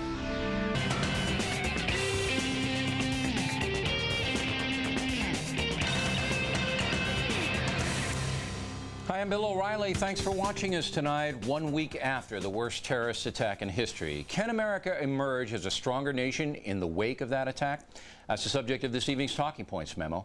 As with the assassination of John F. Kennedy, all Americans will remember exactly where they were when they heard the news of the attack. We will also remember what we were feeling, and those thoughts will stay fresh over the years. Thus, a sense of patriotism, a concern for America, has been rekindled in millions of Americans. This, of course, is a strong positive in the face of an overwhelming negative. Our government now has a chance to improve this country. Airline security will get better, sky marshals will be on the planes, the flight crews will have impenetrable doors. These things should solve the skyjack problem, although no system is perfect. The airlines now need federal money to survive, and they should get it with some stipulations. American air carriers need to drastically improve their own security and service. They must figure out a way to treat customers like human beings and not crowd airport runways at peak times. They have to stop skimping on basic amenities and security to boost their own profits. Any government financial assistance to the airlines must be tied to improved performance so Americans can travel in safety and comfort. Our intelligence agencies will now be upgraded, and foolish rules like the Torricelli principle, where shady informants had to be approved by bureaucrats, will be dropped. The armed forces will be tested in a new kind of warfare, making them stronger and better able to protect us. Perhaps, and I say perhaps, our borders will finally be secured and our immigration policies tightened. Again, we need this to protect Americans from terrorists, drugs, and crime. The failure to secure the borders of the USA is one of the federal government's greatest failures. The enemies list the feds are now compiling should be greatly expanded to include drug lords, spies, like those who stole our secrets at Los Alamos, and groups within the United States that are dedicated to harming our way of life. I'm not advocating mass assassinations, but I am saying that covert action against those known to hurt Americans is the duty of our government. For example, the Libyan dictator Gaddafi must answer for Lockerbie, and drug merchants the world over should become targets because they endanger our national security. Many other good things can come out of the terrorism that has shocked us, but the Bush administration has to remain focused. Reagan National Airport, for example, should be opened as soon as possible, and we should all be getting back to our normal day-to-day living. No permanent victory should be ceded to the terrorists. Got to open that airport. They will reap what they have sown. And we Americans will honor those who have died and their families by becoming a better nation in every way. And that's a memo. Now for the top story tonight. Another look at America 1 week after. Joining us from Washington, Senator Pat Roberts, a Republican from Kansas, who is the ranking member on the Subcommittee of Emerging Threats and Capabilities. And there's no better person to talk to about some of these issues that Americans are very frightened about, Senator. Now, I know you sent a letter to Dick Cheney in May after your hearings, and you said, hey, this is a quote. You told the Vice President that some federal agencies do not have a firm grasp of their roles and responsibilities preventing, preparing for, and responding to acts of domestic terrorism. That's the first line in your letter to Vice President Cheney in May. Which agencies were they? We have about 40, Bill. We had the appropriators, we had the Intelligence Committee, we had the Armed Services give me the Committee. agencies that weren't ready for the terrorists. Let's try 46 agencies that came, and when we had our hearings, we asked them who's in charge, what's your mission, and what do you do? And it became obvious when, in answer to those questions, that many of the agencies were highly confused, and that's probably the nicest way I can put it. All right. FBI, were they prepared? The FBI is prepared. Okay. CIA? CIA is prepared, but I want to say in terms of our intelligence, analytical ability, leaves much to be desired. All right, what about this Torricelli principle that I just heard about this week, and then the American people just heard about? We had Senator Torricelli on last night. That's insane. You guys sat on that for years. Well, I think the Intelligence Committee, when we come up with our authorization bill, will have a package requested by those who have been talking about this for many years, those of us on the Emerging Threats Subcommittee. I think that'll be part of the package as well. Oh, it has to be now, but you see what people are worried about, and we're not pointing fingers here, Senator, we're really not. What we are saying is that we have some problems here. We want to protect Americans from now on. I think the skyjacking situation is going to be solved. You put the sky marshals on, you get the impenetrable doors. El Al has been able to handle it, we can handle it. But how about those borders, Senator? Those borders, you got millions of people coming across there. We don't know who they are. We don't know what they're doing. I think the administration is going to come with almost every plan that you mentioned in your opening comments. In addition, I can tell you that each of us in our committee jurisdictions on emerging threats, we have a very widespread jurisdiction. But we have intelligence, we have drugs, we have terrorism, all of that. We're going to come with our suggestions that we've been holding hearings on for 3 years. You going to put the military on the border? I don't know if we'll put the military on the border, but we're going to have a brand new look at the immigration policy. The reason, really, I asked to come on your program is a lot of people enjoy your comments. You're known in Dodge City, Kansas, where I'm from, and all over the country as something as a straight shooter. Maybe to be more accurate, a little blunt. And you indicated more than a little. You indicated at that time that said, well, you know, Congress hasn't done anything. And, or maybe that's my recollection. I'll have to search my recollection. And I said, Bill, that's not true. The Emerging Threats Subcommittee, I said it to the television set, not to you. I said the Emerging Threats Subcommittee was formed 3 years ago. 3 years ago, we've had hearing after hearing after hearing trying to warn the American people that the oceans no longer protect us. Okay, but that's the and problem, all of those experts that came before us said it wasn't a matter of if, but when. When. Now we have the tragedy. Now we have the support of the American people. And now we're getting down to the most important issue. That you just defined the problem. When I didn't say Congress isn't doing anything, I said they weren't effective. And here's the problem. The terrorists beat you. They beat you to the World Trade Center and the Pentagon. You can have your meetings, you can have your suggestions, and you're right. This letter to Vice President Cheney is right. But the fact of the matter is that our government is so top-heavy with bureaucrats and political correctness and politics that we have a very hard time getting things done. While the terrorists don't. They put a plan, they execute the plan, they kill people. And we're having meetings, Senator, while they're going flying airplanes into buildings. There's the problem. No, we're not just having meetings, Bill. We're having hearings and we're doing things. We're increasing funding for human intelligence, increasing funding for signal intelligence, demanding, and I'm talking about demanding in terms of hearing. We still have an investigation on the USS Cole. We will have continuing hearings and investigations on how the analytical part of our intelligence failed us. I don't think you'd want to put the responsibility to every member of Congress. No, I wouldn't. But I am going to tell you, and I believe you know I'm right here. You're still having hearings on the Cole. How long ago was that?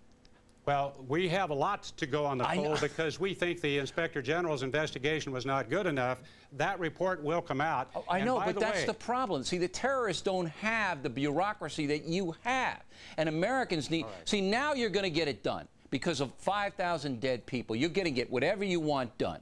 But before this, Senator, when we needed tightened security and better border patrols and more stringent INS regulations, what we were doing was chatting, talking, issuing reports, not doing anything. Let me just read to you 2 paragraphs, which I told you I was going to do, so bear with me.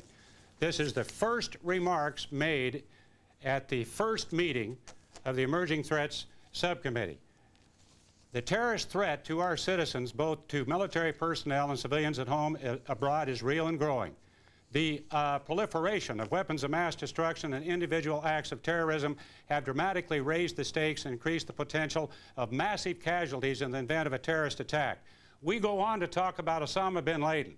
I could make this speech tomorrow. Now, the fact that we had hearing after hearing, and we increased a lot of funding, we did a lot of changes at the Department of Defense, because that's our jurisdiction, and that the Intelligence Committee had hearings, Armed Services Committee had hearings, and pressed for action, that was good news. Now we have to do a whole lot more. Look. One of the reasons that this did not occur is that for some reason, in Kansas and in the American people and on the news media, Bill, nobody really realized or took seriously that we were at war. Okay, we that's were at true. war, and that's that true. woke up America. There wasn't any kind of, from the news media, and I'll take the rap for that. There wasn't any kind of, we have to do it now. But we don't run this country, Senator. You guys do. I understand. And I'm just saying that they beat you. They beat you this time. Well, now, we're going to win in the long run.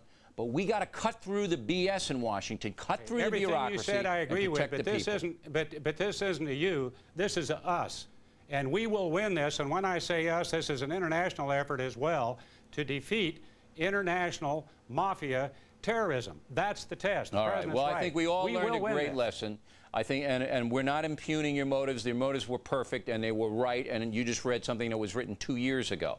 But the fact of the matter is that our government, as well as the media, we have to be more concerned about protecting the people now. And that's what we have to do. I agree with every comment that you made. Fewer meetings, more action. Fewer meetings, more action. Hey, Senator, you're welcome anytime on A Factor. Thanks very much. Hey, okay, thanks, Bill. Coming next, those who price gouged after the attack. We will name names when we come back.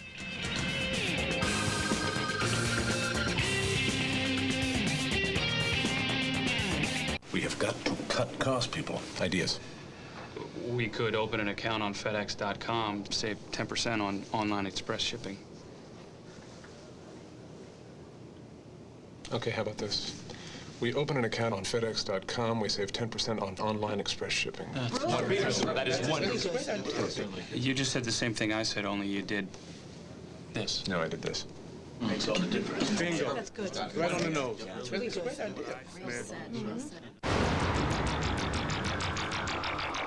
The smooth ride of a luxury car. The seating capacity of a minivan. Capabilities of an SUV. All in one totally innovative package. Introducing the all-new 2002 Buick Rendezvous. What? You were expecting Igor? Buick Rendezvous. It's all good. A deliberate act of terrorism, a vicious and deadly attack, hijacked planes on a mission of death. As our government begins to unravel an elaborate plot to bring America to its knees, many ask why now, who else was a target, and how safe are we from future attacks? Stay with the Fox News Channel for complete coverage of the worst terrorist attack on U.S. soil.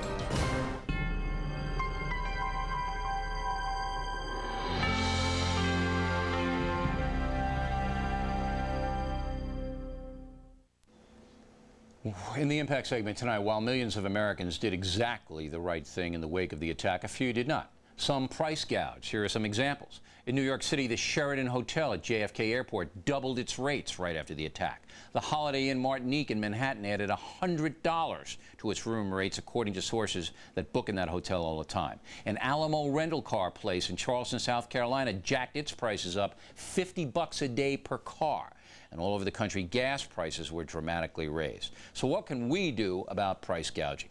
Joining us now from San Diego is Dan Mogan, a consumer lawyer, and from Southfield, Michigan, Jennifer Granholm, the Attorney General of that state. Ms. Granholm, you're going to prosecute some of these people, right? You betcha. And what's the law that says you can do that? In our state, we have a Consumer Protection Act that says that anybody who charges a price that is grossly in excess of the price that other people or entities are charging for the same product can be prosecuted under our Consumer Protection Act. When I say prosecuted, I'm talking about a civil action. So we have filed legal actions against 13 gas stations that were charging anywhere from $2.49 a gallon to $5 a gallon the day of the attack and the morning after, when the day before they'd been charging $1.69 a gallon. All right, so these guys saw the tragedy on television, they ran out and they jacked up their gas prices. It appears.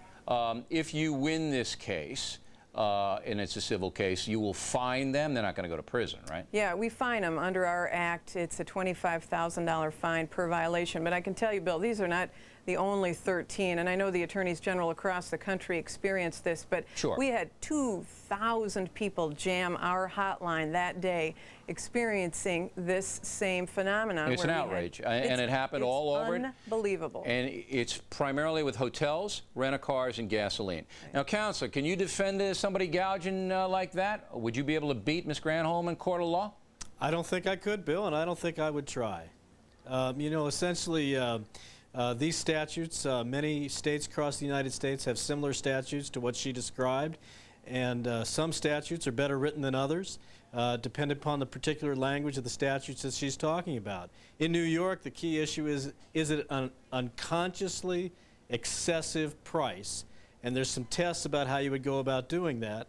But by and large, I think in these cases, consumers yeah, would be on pretty solid ground. You wouldn't believe some of the excuses we have here. It's the Holiday Inn in New York says, oh, we change our rates all the time, and maybe that was just the day that we were going to change. Come on. I mean, you know, I just don't understand how people can be so cold and callous and put money above human life. Everybody should be lowering their prices. In Austin, Texas, and the DA won't tell us the name of the rental car place, one rental car agency in Austin, Mr. Attorney General, was charging $450 a day for their cars because they knew that the airport was closed and people had to drive those cars home. It is outrageous to do that. I mean, what they're doing is profiting at the expense of our national pain.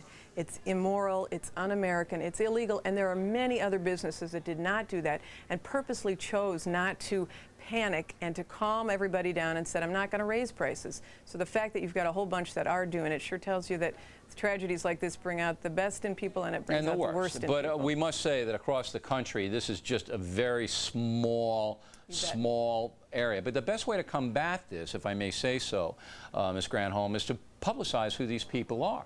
You know, throw their names in the Detroit News and embarrass them, because I know I would never go to this Holiday Inn or this Sheraton at JFK here in New York, or the Alamo Rent-A-Car in Charleston, South Carolina. Now, I'm not going to punish Alamo because a lot of those are franchisees across the country. I don't want people to punish that rent-a-car firm. But don't go to the one in Charleston, right, Counselor? Absolutely, Bill.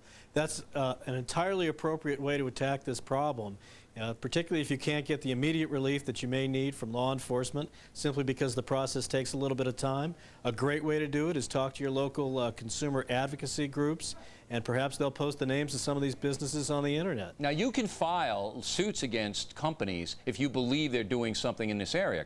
A guy like you can do that, Counselor. Class action suits? It depends upon the particular state, Bill. For example, in New York, as I understand the law, only the Attorney General of the state can file it. In California, we have a little bit different situation. Here, consumers have standing to file those lawsuits. I think in Texas as well, that's the situation. All right, so it's state by state. Now, Ms. Granholm, I'm going to give you the last word here.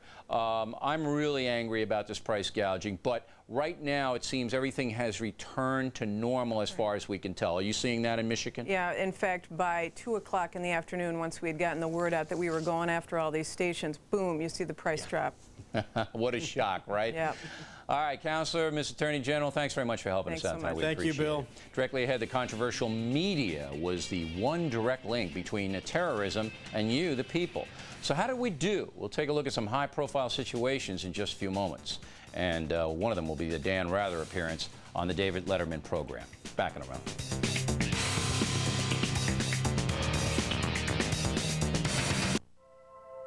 Is this a dream? No. It just feels like one. Showering by Moen. Buy it for looks. Buy it for life. Want to see a bright idea from Crest? It's new dual action whitening. It not only whitens your teeth, it helps keep them whiter by repelling new stains. For a smile that nothing can tarnish. New dual action whitening from Crest. We have got to cut costs, people. Ideas. We could open an account on FedEx.com, save 10% on online express shipping. Okay, how about this? We open an account on FedEx.com, we save 10% on online express shipping. That is wonderful. You just said the same thing I said, only you did this. No, I did this. Makes all the difference. Bingo. That's good. Right on the nose. It's really good. I want to hear what the options are. Somebody who's experienced. A licensed professional. We wanted to do as little work as we had to do. Homeowners don't always agree on what they're looking for in a loan. But they do agree on one thing. Get me the best deal. They're making sure that I got the best deal. Best deal.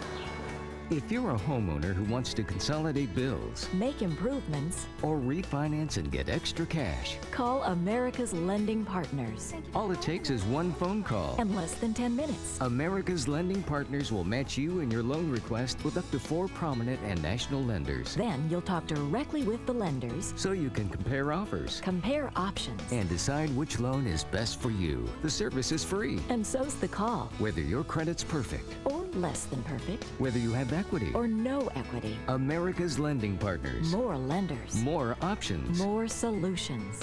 Call toll-free 1-866-403-LOAN. That's 1-866-403-LOAN.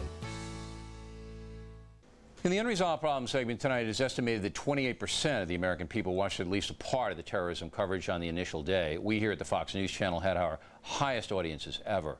There has been some controversy, however. Last night on the David Letterman program, CBS News anchorman Dan Rather actually broke down while discussing the story. Letterman consoled him. The audience seemed to be very sympathetic to Rather in the situation. Also, some radio talk show commentators have been criticized for injecting politics into the situation, Rush Limbaugh being one of them. Joining us now from Los Angeles is Mark Schwed, a columnist for TV Guide, and here in our New York studio, Dick Smiley, a reporter for Forbes magazine and the former director of the News Research Group. All right, Mr. Schwed, we'll go to you first. How about Dan Rather? What'd you think? Hey, the guy's been holding that one in for decades. If you're gonna, they're not supposed to cry. They're supposed to remain calm and remain objective, keep their cool. But he's not the only one, and he's the, in fact, only one who did it on an entertainment show. He didn't do it during the news. I'll tell you, Peter Jennings, just while I was watching, 4 or 5 times, the guy just, he couldn't keep it together. You can understand in a story like this how that might happen. This is a tough question, but is it the duty of a national anchorman whom people are looking to for information, but also for kind of calming the waters? Is it their duty not to be as emotional as Dan Rather was? I didn't see the Jennings thing that you're referring to. Is it their duty to be to compartmentalize it and to adopt the demeanor that's, for example, I mean, President Bush got a little teary-eyed, but if he had broken down like Rather, I'm not sure how that would have been received. Well, I mean, did he break down like Rather or not? No. He came close, right? And he was choked up, and a lot of people were choked up by this on the air. But to answer your question, they shouldn't be, easy to say, but they should not be crying on the air. They should not be breaking down when they're trying to cover story, especially a story like this, when it was so important, the information that they were disseminating, information that probably saved a lot of lives, too. All right. So they should not be crying, but you can forgive the guy, Oh, absolutely. Mr. Smiley, how do you see it? Well, I agree, Bill. I mean, I think you got to cut him a little bit of slack, considering he spent more hours on the air. We're talking about Rather now. Rather. Okay. Yeah, I mean, I think of the 3 anchors, Peter Jennings, Tom Brokaw, and Dan Rather spent the most number of hours on the air. I mean, he was spending upwards of 16 hours a day, clear through the weekend, last weekend. He is a journalist first, but journalists are human, and I think that given the fact that he was on an entertainment program, an entertainment format, he wasn't in the line of fire. He wasn't in the midst of delivering breaking news. I think we can cut him that much slack. Yeah, and the audience was clearly sympathetic, and I don't know how most Americans feel. We'll get the email tomorrow. Now, on the other front, Mr. Smiley, we've had some controversy, and I can't reveal my source, but it's impeccable and very high up, that we're criticizing some of the national syndicated radio talk show hosts for injecting politics into the situation, trying to not exactly point fingers, but and we've done this a little bit too, in explaining the story and how things got to the point where the terrorists were able to do what they did. You have to basically lay blame somewhere, because obviously we didn't stop them. Have you seen an amount of this, or is anybody at fault here?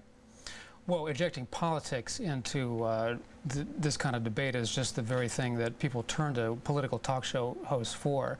So I don't think that they're doing anything that their audiences don't expect them to do, and they're oftentimes platforms for what their own audiences are saying. Yeah, well, I don't know about that. Some of them stayed away from it. Mr. Schwed, what do you feel? I mean, Rush Limbaugh got in a little bit of trouble, not a little bit of trouble, but raised some controversy because he was saying, the politics of the Clinton administration led up to this, and that kind of a thing, although he did come down very hard on Jerry Falwell. Yeah, another guy who kind of opened up his mouth. But, these guys are paid a lot of money to express their opinions, unlike newsmen whose job it is, news people whose job it is to do exactly the opposite. And, sometimes the more outrageous the opinion, the better. Not in this kind of a case, though. I got to tell you, I mean, I'm a news analyst and I'm paid to express my opinion, but I had to really adopt and think about how I was going to present the material, even when was my opinion. I thought about every single word that I said the last week. You're a wise man, and what I was about to say is sometimes when you're a loudmouth, it's a lot easier to stick your foot in your mouth. And, anybody who's pointing a finger at anybody other than the people responsible for attacking the United States of America, I think they're nuts. All right, Mr. Also, what do you think? I mean, radio talk shows have become part of the media food chain, and there's a report recently about Arab Americans who supposedly cheered after this incident happened last week, and that was picked up by one of the networks. I don't think there's been any evidence to show that that actually happened, but someone on a political talk radio show called that information in, and it was taken as well, it's like the internet. I mean, but I think radio talk shows are much more important than most people do, because they give the folks a chance to, you know, interact and give their opinion. And I know they've been denigrated, but I don't see that. But I do believe that all of us, commentators, journalists right now, have to think about the tone of what we're going to say. We shouldn't censor ourselves, but we should think about the tone. I'll give you the last word on that, Mr. Schwett. You should be thinking about that all the time. Obviously, right now, the tone, it's much more delicate, and it's, you know, you've got to be sensitive, but you should always be thinking about what you say, and especially when you're a guy like Rush Limbaugh or Howard Stern, who's actually telling people, saying that we should be nuking Afghanistan. Well, you that's have a true. Responsibility. But and, we can. But in certain situations, you can be a lot more demonstrative, and you can be a lot more outspoken and angry. In this situation, you have to take into account all the people who are suffering. Any final words, Mr. Smiley? No, I completely agree. I think, you know, freedom of the press comes with responsibility, particularly at a time like this. Right. Okay, gentlemen, thanks very much. We appreciate it. Plenty more ahead as the Factor moves along this evening. Osama bin Laden and his group obviously know they're being hunted. So what are they doing right now? We'll talk with the terrorism expert. And how badly did Jerry Falwell damage the Christian right with his comments about God's vengeance? Hope you stay tuned for those reports. Two more summer blockbusters are heading your way from Suzuki. Lease the XL7 for just $249.95 a month with only $2,000 total to start. It comes with a third row of seats and available rear AC. Or check out the Suzuki Grand Vitara.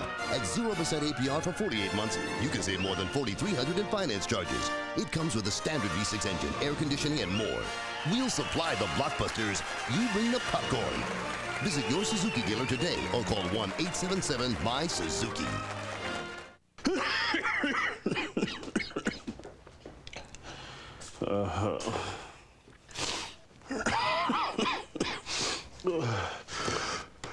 Got a cold? Trying anything to get a good night's sleep? Right. You need NyQuil. The nighttime sniffling, sneezing, coughing, aching, stuffy head, fever, so you can sleep better to feel better medicine.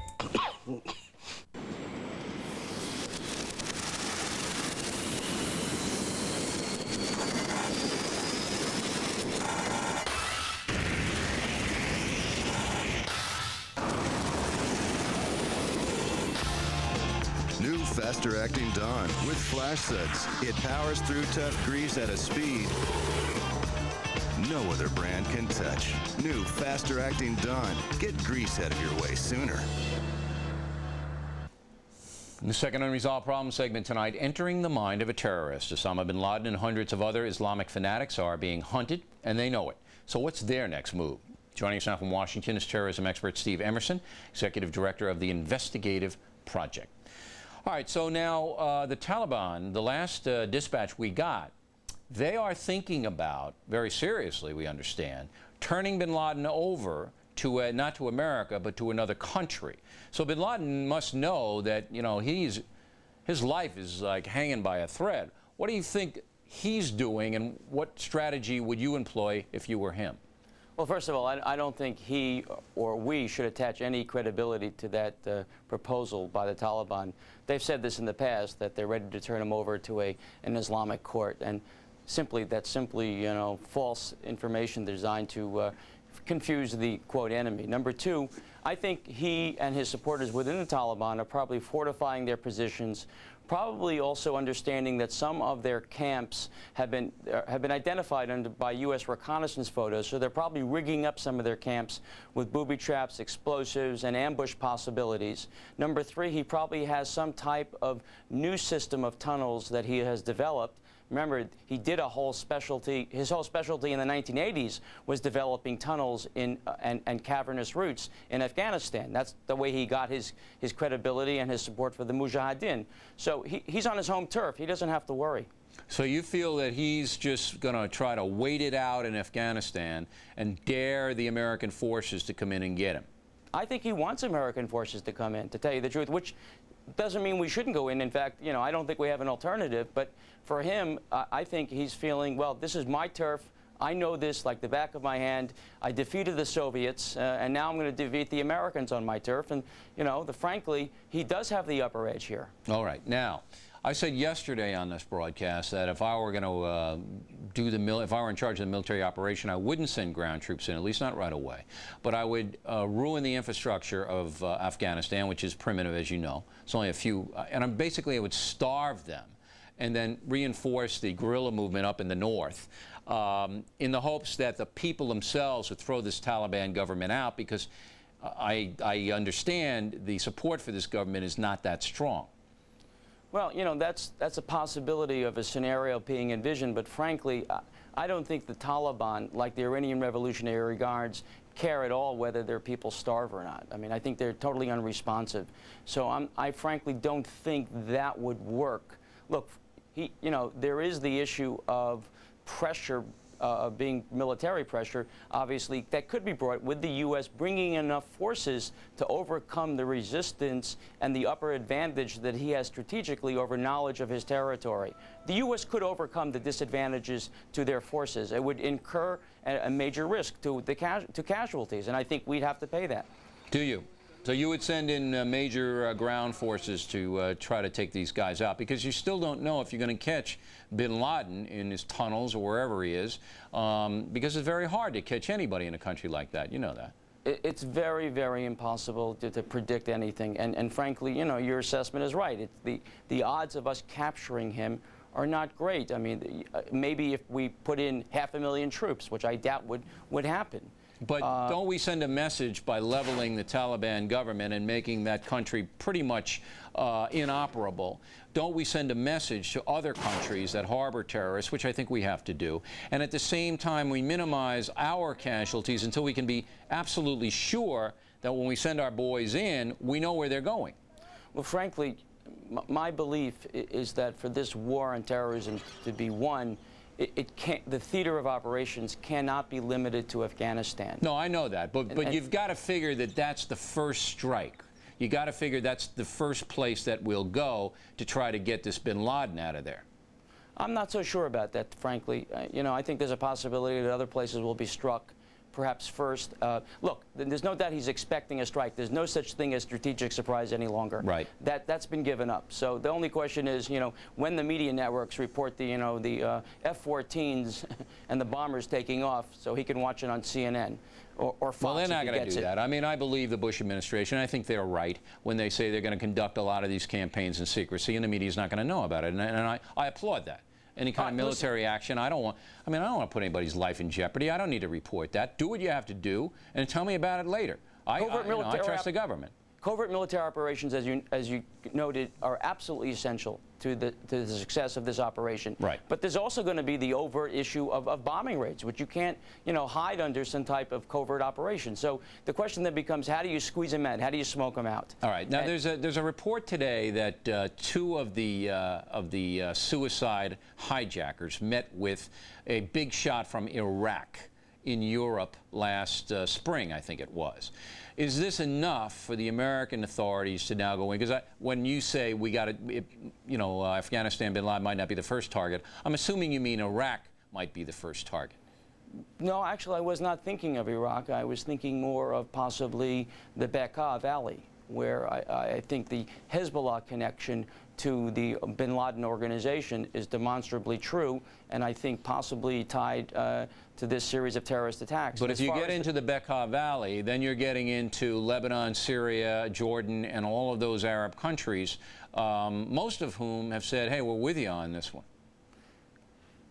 Maybe they've said it, but if you look at the indictment of the defendants who were responsible for the Cobra bombings in Saudi Arabia in 1996, you see the Iranian and Syrian fingerprints all over that atrocity, and bin Laden's name is not attached to that indictment, and I believe that reflects the whole network of how he's diffused his responsibility through other organizations associated with his movement. As far as the Iraqi connection, look, anything is possible at this point. I don't know that one meeting constitutes sufficient ground. I will say this, today at the press conference by Secretary Rumsfeld, when he was asked, is there state involvement, he literally paused for 10 to 12 seconds. I've never seen that in my entire life. He couldn't answer the question because I think he was afraid of revealing something. And he basically then said, I'll leave that to the Justice Department.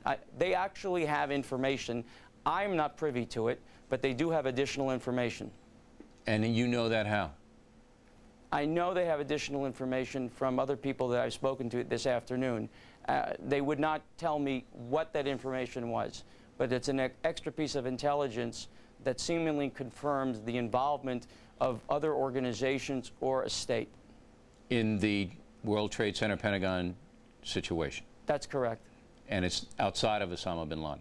Well, the question is what constitutes outside of Osama bin Laden. One of his incredible, advantages is that he has amalgamated relationships with perhaps a dozen different groups and states, and he can selectively activate those relationships. Yeah, but if you put together your information with Vice President Cheney's silence, the logical conclusion you come to is that there is a state, a country that may be involved in this. Well, it was Secretary Rumsfeld's silence, but absolutely. I'm sorry.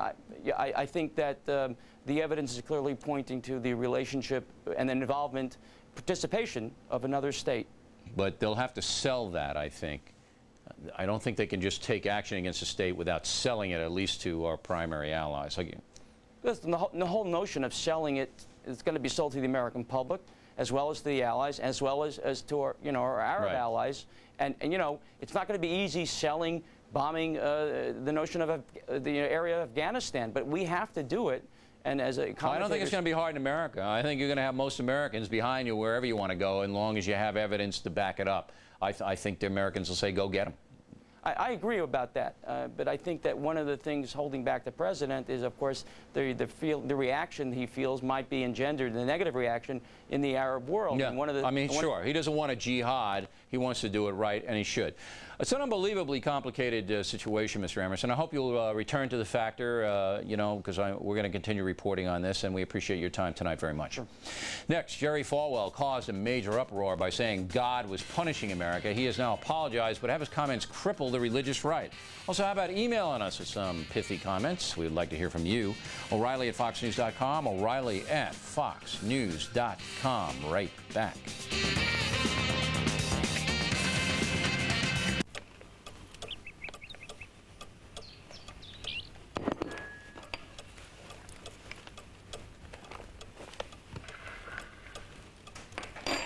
Folgers Decaf.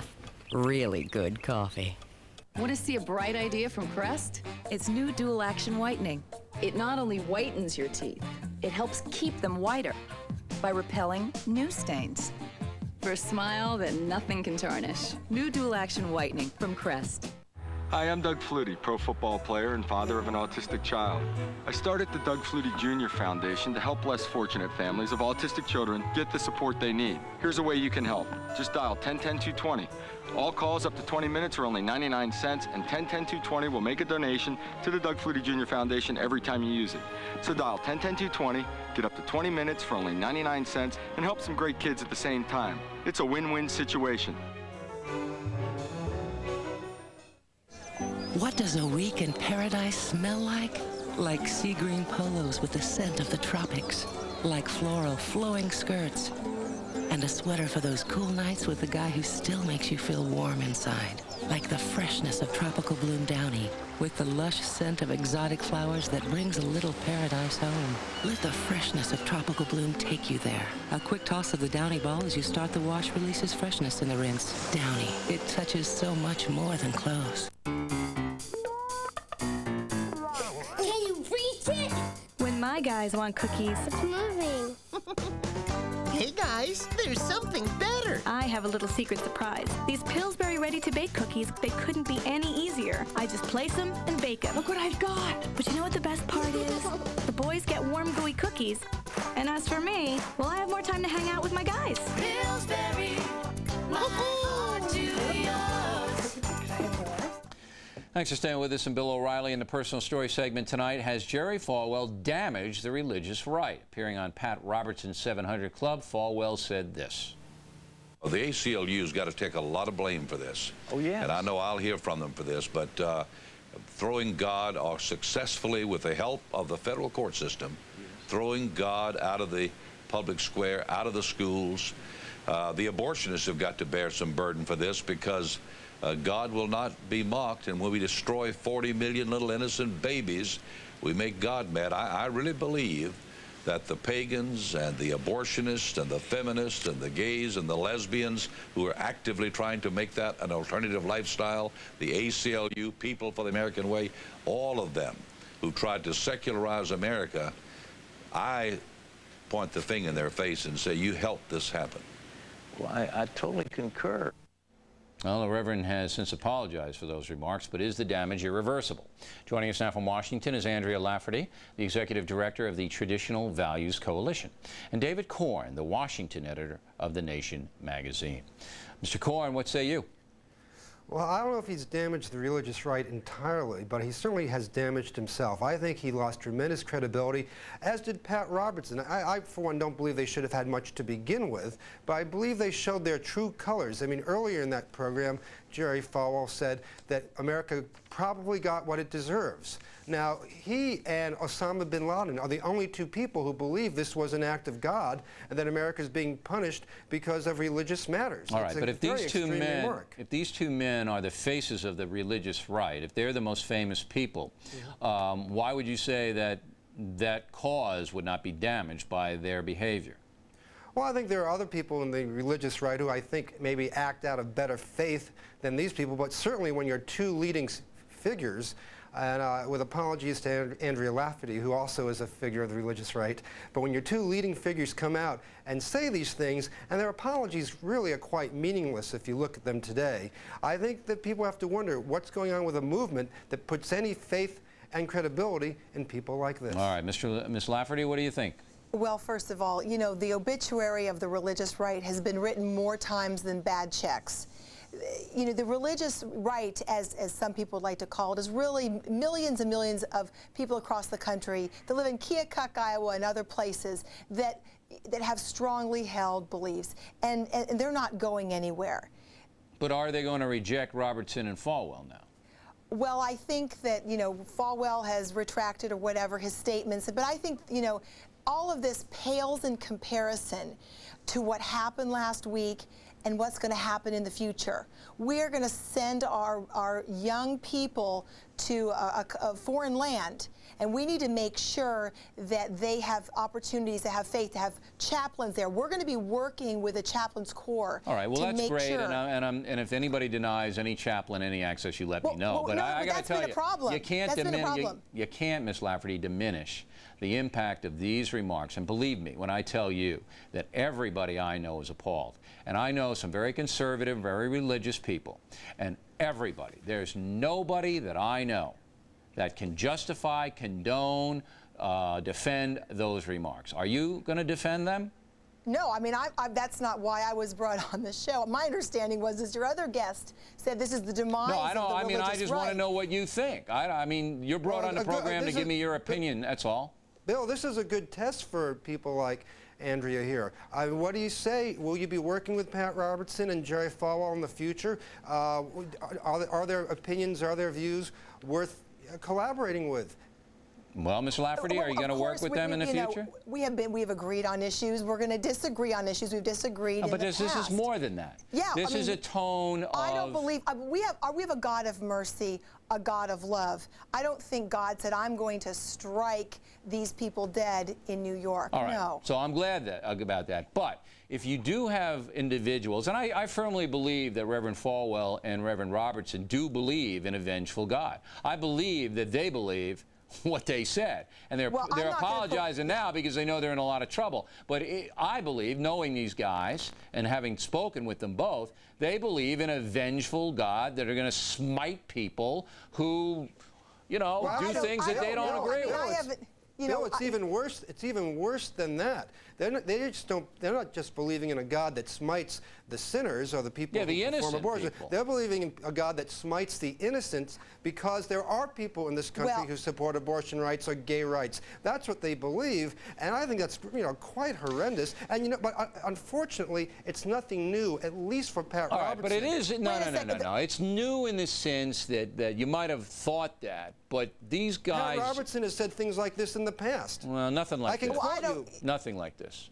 Miss Lafferty, go ahead. Again, you know, I haven't had a specific conversation with either one of them about this particular thing, this terrible thing that's happened. But we do have a God of mercy and a God of love. But you know, there are folks that believe that there is sin in the land, but I don't believe God struck those people. Well, I'm glad you don't believe it, that. but you're dodging the question. Are you going to deal with these guys anymore, or are you going to cut them off? Well, we're going to agree on some things. We definitely don't agree on this. So you are going to deal with them. Now, I think that damages your organization to deal with them. I could have had Falwell on tonight, but I don't want to hear the apology. I mean, because I believe he's just doing it for political reasons. I mean, a good question, Bill, is, and you're putting it to Andrea here, is after making remarks like this, should these people have any credibility with the religious right or with the media or anyone else? Ms. Lafferty? Again, I don't agree with that. You know, there's a lot of things that happen on the left. People, but you're deflecting now. You're deflecting. If your organization, the traditional values organization, embraces, deals with, or anything like that, and I'm not saying you shouldn't forgive them personally, because we all should forgive everybody personally. But your organization is going to be damaged, Ms. Lafferty, if you're tied into guys like this, and everyone's going to remember those remarks. We're a separate organization. I'll tell you, our people are very concerned about what's happened. They're going to continue to be engaged in the culture. Were they outraged about Robertson? Did you get calls from your people saying that's unacceptable behavior? I have I have spoken with individuals over the course of the last few days that are concerned about that statement. You know, we believe we have a God of mercy, a God of love.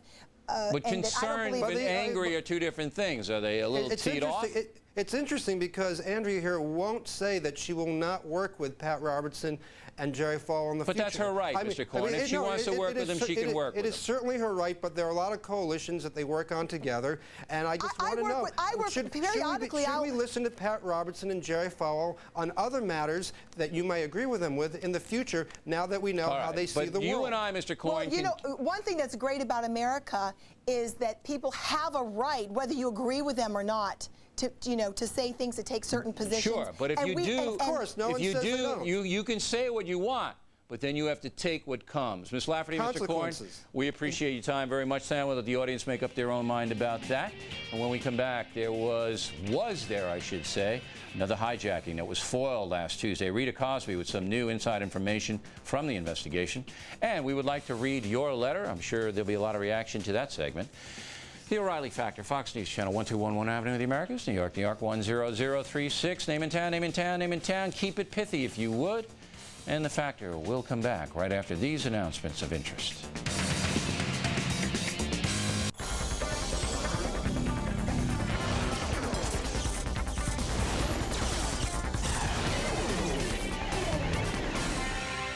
Five years ago, two eager CEOs started their own companies. One encouraged his employees to read the Wall Street Journal to stay ahead of the competition. The other did not. All right, let's keep working. Come on, Bill. 24. Let's join them for their 5-year anniversaries and see what happened.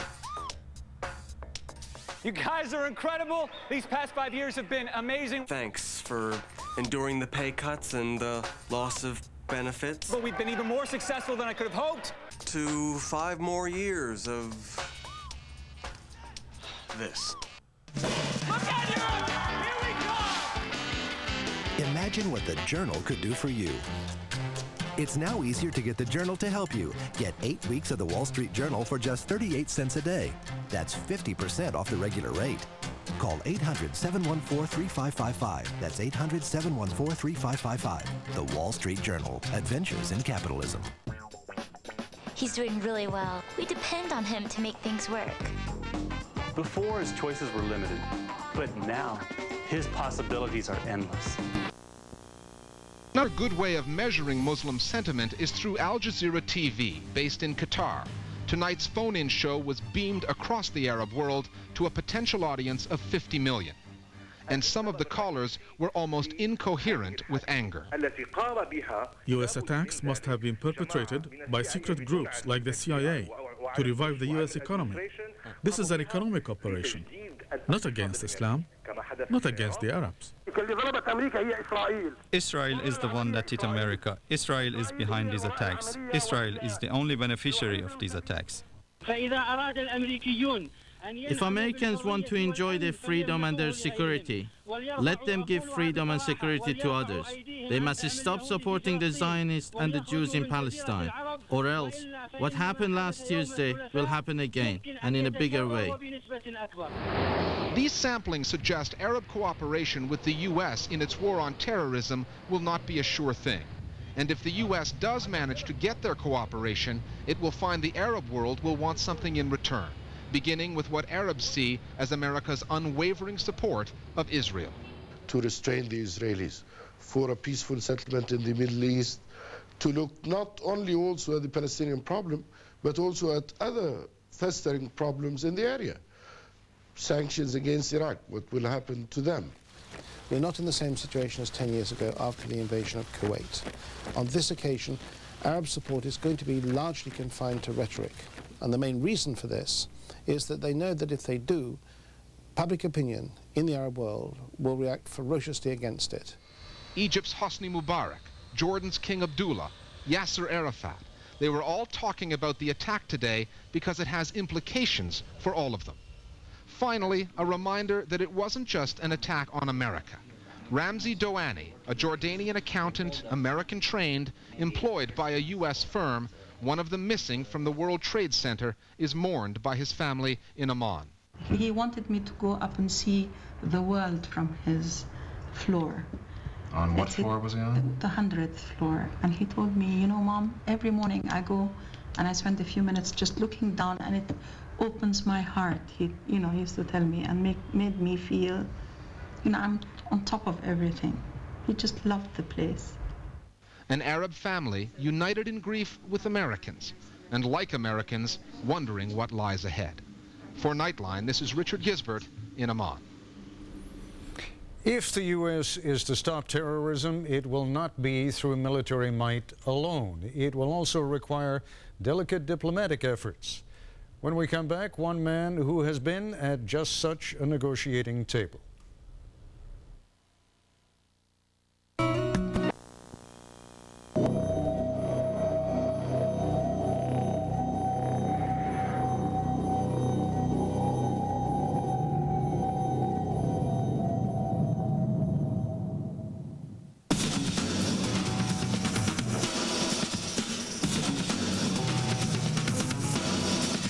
BMW 5 Series. Test drive a 5 Series at your authorized BMW center.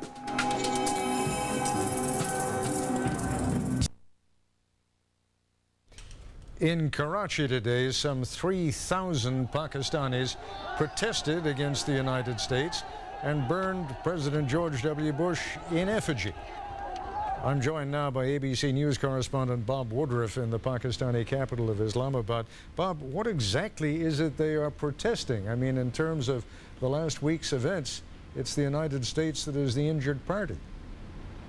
Well, they're protesting the government's decision to side, the government of Pakistan's decision to side with the United States in a potential attack on Afghanistan. For the most part, the people that are protesting are religious fundamentalists in this country. Their brethren are the Taliban.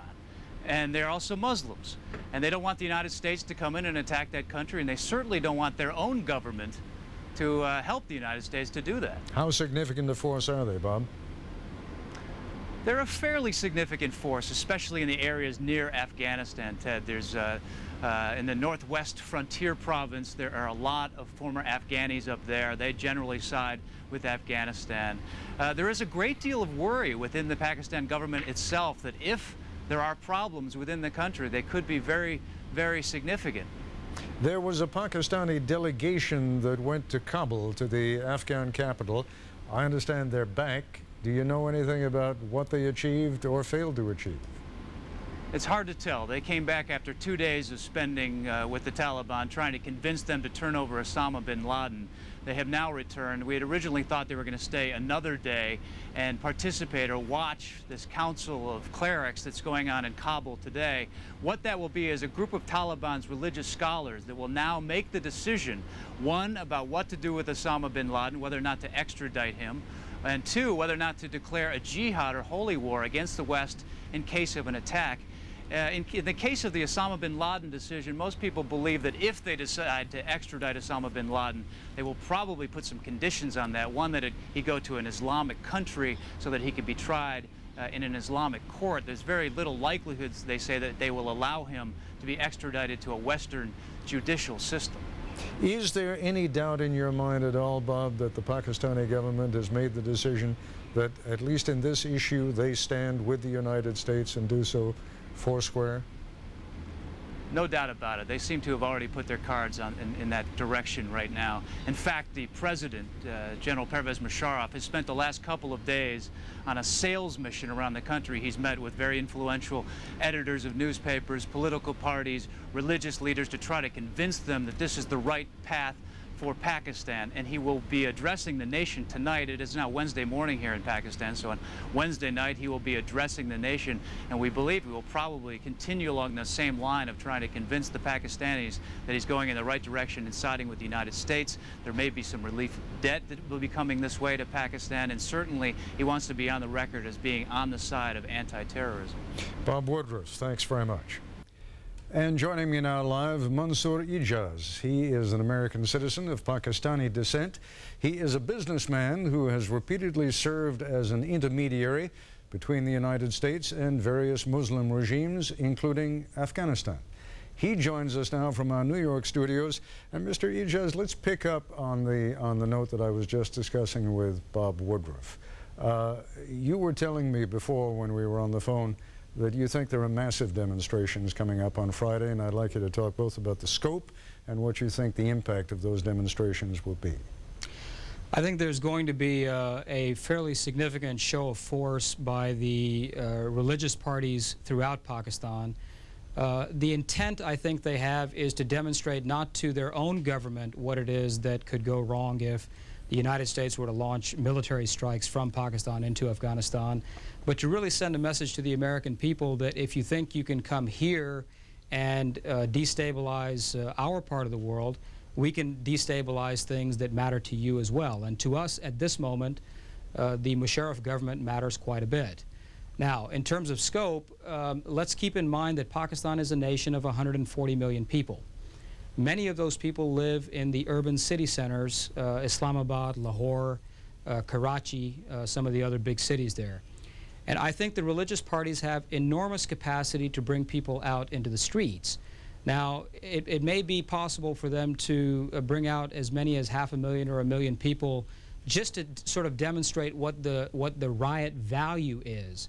And this is something that I think would be of great concern both here in Washington and in Islamabad, because the fundamental issue that General Musharraf has to worry about is at what point does he call his own army out into the streets to quell the riots caused by his own people. And you were talking also then about the lower ranks of the army being perhaps very sympathetic with the demonstrators. Exactly. Let's keep in mind that most of these younger army enlisted men are part of the network of madrasa schools, these radical religious schools, where they were schooled right alongside the people that they would essentially be telling to go home. Is it too dramatic to talk about the possibility of civil war in Pakistan over this issue?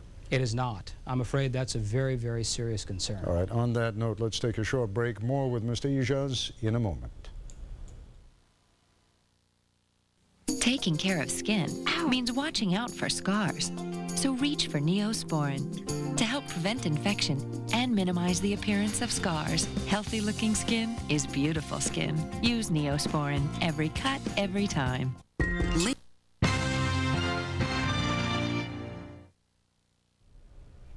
And joining me live once again from New York, Pakistani-American businessman Mansour Ijaz. Your reputation, Mr. Ijaz, is that you are a resourceful gatherer of information.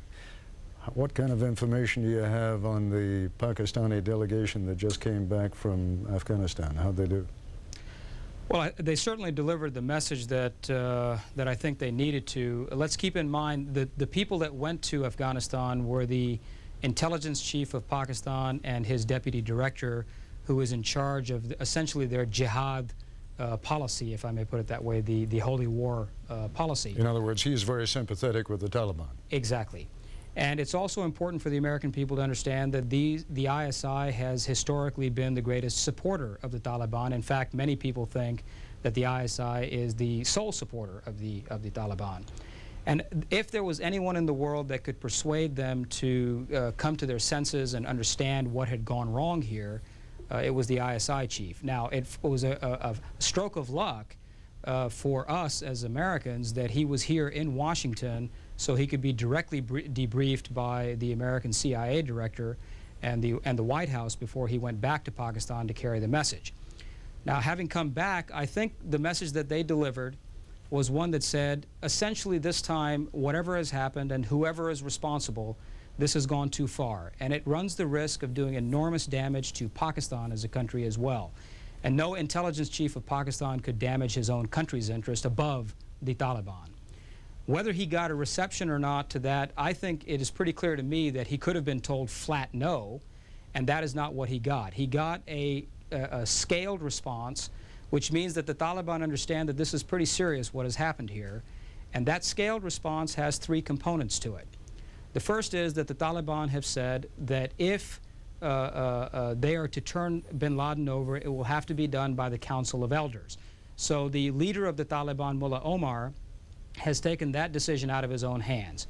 The second is that they have insisted that the Organization of Islamic Conference, which is an umbrella group of all kinds of different Islamic organizations and countries from all over the world, all the way from the left to the right, that they would have to sign off on this as well. And then finally, that they have to have an Islamic jurist to sit in for the trial that would take place thereafter. Forgive me for interrupting you. It sounds to me as though this is just so much, not necessarily time wasting from their point of view, but a clear effort to say, we can keep stringing this thing along and stringing it along.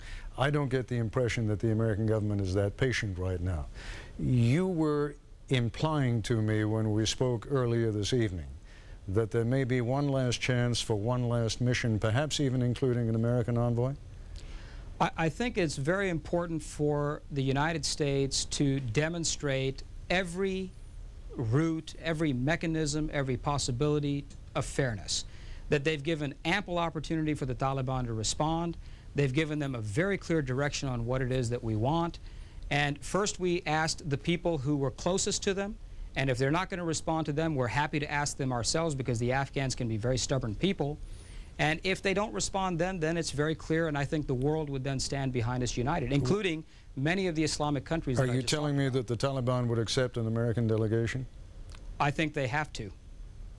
And is it your sense that the United States has the patience at this point, that the Bush administration, the White House has the patience at this point to say, sure, we're willing to send a delegate? I think the response of the Bush White House has to be a thoughtful, very carefully planned operation. Actually, I'm not asking you what you think they ought to do. I'm asking you what you think they will do.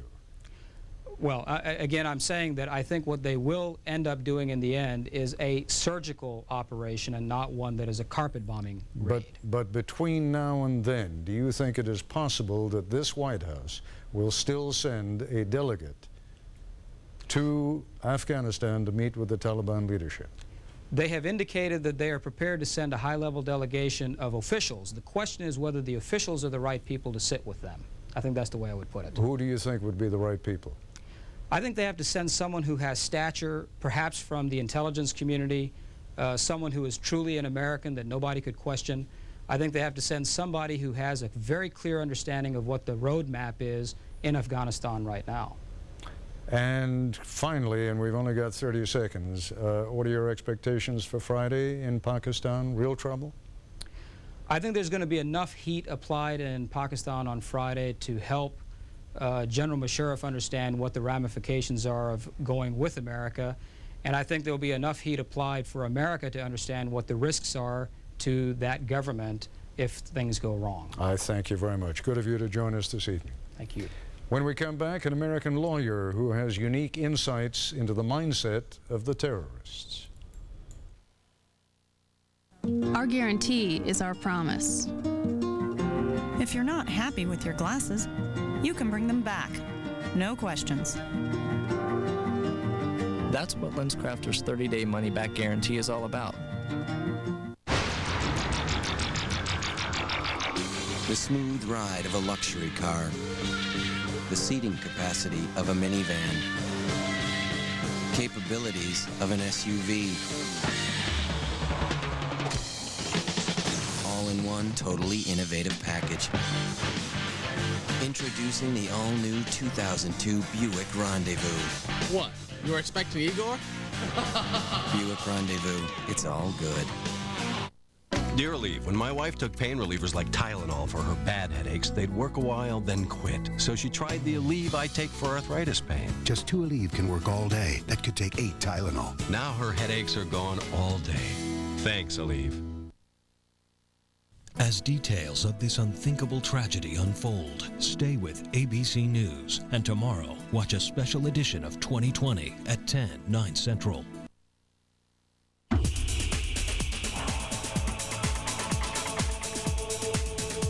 Consumer's Digest Best Buy. AAA's top pick. 5-star government crash test rating. The most award-winning minivan on the planet with $2,000 cash allowance or over $4,600 in finance savings on select models makes Dodge Caravan one of the best values on the planet.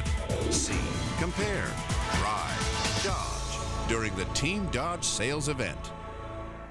Hey, sweetie, what's wrong? Don't worry. I'm sure that the neighbors are nice.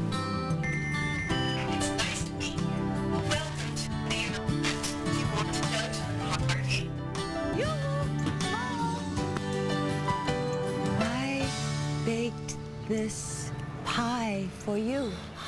What? Downloads. Faster, smoother, easier. SNET DSL Internet. We're on it. Call today for a special offer. It's a different kind of Fixodent with no artificial flavors or colors. It's Fixodent free. Fixodent holds stronger, holds longer than any other free adhesive. Fixodent and forget it with Fixodent free. He has a power. You couldn't know? To predict the future. Believe me, I know. And to pass his gift to another. Anthony Hopkins. Hearts in Atlantis. Rated PG-13. Sneak preview this Friday and Saturday starts September 28th. Defense Attorney Ron Kubi represented Sheikh Omar Abdul Rahman and several of his co-conspirators in various terrorism plots, including the 1993 World Trade Center bombing and the 1994 plot to blow up the Lincoln and Holland tunnels. He joins us now from New York. Mr. Kubi, a lot of the information that we're gathering these days has to be gathered by inference. I'm not suggesting that your clients either were or are in any way involved in what has happened over these past few days, but perhaps at least you could give us some sort of a sense as to what it was that was driving them that they might have in common with the people who were responsible for blowing up the World Trade Center. Well, in large part, the people who were either implicated in or convicted of the Trade Center bombing and bombing plots, I mean, had genuine grievances, and they're all familiar to us. U.S. support for Israel, Israel treatment of the Palestinians, the U.S. bombing of Iraq and the Gulf War, and the continued sanctions that continue to take thousands of lives. In the early 1990s, there was tremendous concern about the plight of Muslims in Bosnia and the seeming Western impotence in light of atrocities committed against Muslims. And of course, in many cases, there was a certain corrosive hatred of American culture, its liberation of women, its sexual mores, hatred of gays, hatred of lesbians. Now, obviously, many people in this country legitimately disagree with U.S. foreign policy. They don't go out and conspire to blow up buildings. I think what made many of the conspirators in the prior cases unique was the relationship they had to the U.S. CIA-backed efforts in Afghanistan. A number of the individuals implicated or convicted, in fact, had been to Afghanistan and had actually participated in the U.S.-backed war against the Soviets. Many others had developed a support infrastructure right in Brooklyn, which is widely reputed to have been funded and organized by the CIA, the Al-Qifa Refugee Center, which served as a staging area to fund and send men and material to Afghanistan. Let me just stop you for a moment, because there may be some younger people or people with shorter memories who are saying this guy is making all of this up. Let me assure them You are not. In point of fact, that is precisely what the CIA did back then, because in those days the Mujahideen were regarded as the good guys whom we could support against the Soviet Union, which had invaded Afghanistan. So all of this, the relationship with the CIA that you talk about, is absolutely true. I know that. But why did that turn so bitter? Why did that turn, I mean, really rancid? Well, one of the problems, I think, is inherent in the nature of the counterinsurgency effort the CIA was engaging in. What they did was to really take the very worst people, the most zealot, the most extreme, the most dangerous, the most ruthless, provide them with material, provide them with funds, and gradually the Al-Khifa Refugee Center, as well as other areas, became sort of an intersection point for disgruntled individuals of all types, people who under ordinary circumstances would just remain street corner agitators. But it's really sort of almost a small group mentality. They began to coalesce around the center, and eventually, according to the government, this whole plot sort of metastasized into the various bombings and conspiracies. And is it your impression that all of these people have a connection with Osama bin Laden and his Al-Qaeda group, network? No, and certainly many of the individuals implicated or convicted had probably never heard of Osama bin Laden, or had heard of him only in passing as one of many different leaders. But the government now considers the refugee center that they helped to set up as Osama bin Laden's base here in the United States. Fairly so, do you think? Fairly so? It's very hard to say, given the shadowy nature of all of this, but certainly it was a place where murderous grudges were nurtured and all voices of moderation were excluded, until eventually you could justify the taking of many, many innocent lives simply by saying, well, even if innocent people die, even if innocent Muslims die, God will eventually sort things out. I have to ask you one question, because in your shopping list of grievances that these groups have against the United States, you mentioned the failure to help Muslims in Bosnia. There was, after all, subsequent to that period, the NATO war that was fought over Kosovo. Didn't that buy any kind of approval among these same groups for the United States, for NATO, for the West? By that time, with many of these individuals, I think that the time had simply passed, and all the U.S. assistance to the Muslims in Kosovo did was to provide yet another opportunity for some military training. In fact, one of the alleged terror plots began as an attempt to go to war in Bosnia on behalf of beleaguered Muslims there, and sort of evolved or metastasized, if you will, into a plot to attack the enemies, so-called enemies of Islam here in the United States. Ron Kuby, thanks very much for coming in. I appreciate you being here. Thank you. Some trying times for Muslim Americans. That story in a moment. If new body smarts. These are difficult days for the 7 million Muslim Americans. In the wake of last Tuesday's horror, there have been taunts, threats, and what can only be called outright hate crimes. Here's Nightline correspondent John Donvan. Allahu Akbar. They buried Waqar Hassan this afternoon. He was shot Saturday near Dallas, working alone at one of those late-night grocery operations. The police aren't sure who shot him or why. The killers took no money. But his family thinks they know the reason. They believe Waqar Hassan was murdered for being Muslim. At which point, a reasonable person has to ask, haven't too many people died already? Do those Americans around the country who are picking on, spitting on, or even shooting at Muslim Americans, or anyone they think looks like a Muslim American, do they realize that possibly hundreds of Muslims died last week in New York City? So many faces with traditionally Muslim names. Whom did Salman Hamdani hurt last week? Or Taimur Khan? Like so many of the other victims, they're still missing. Their families can't hold funerals. In this awful way, they're just like everyone else. Yet the way Muslims experienced last week and this is not like everyone else. A school in Springfield, Virginia this afternoon. Mrs. Shim has the 9 and 10-year-olds. Here was today's writing assignment. Write your 2 sentences. Remember, it has a beginning, a middle, and an end. Something that happened to you that relates to the World Trade Center. I watched what happened. I was scared because the World Trade Center was blown up and my dad was 5 miles away from the World Trade Center. They think Muslims are terrorists because they're blaming them to do it, but Muslims aren't terrorists. I don't like what's going on these days. There's a lot of people that got hurt and killed. I'm worried about going to school. And the mosques, I'm afraid they're going to bomb it up. Oh Allah, Oh Allah, protect our country. Yesterday, a letter was received by the school. It was ugly, and it was anonymous. It said in part, "Don't phone or threaten a mosque, blow it up. Shoot a Muslim, not call out insults. These are cowards who hide in shadows." The principal invited us into the school's prayer room to talk. I get the feeling you're not all that surprised to get a letter like this. Not exactly, because as I said, sometimes, some mosques receive this kind of threats, and some mosques were vandalized by some groups. The school closed last Tuesday and stayed closed because parents were afraid of nuts attacking their kids. It's reopened with extra security guards and an American flag at half-staff out front.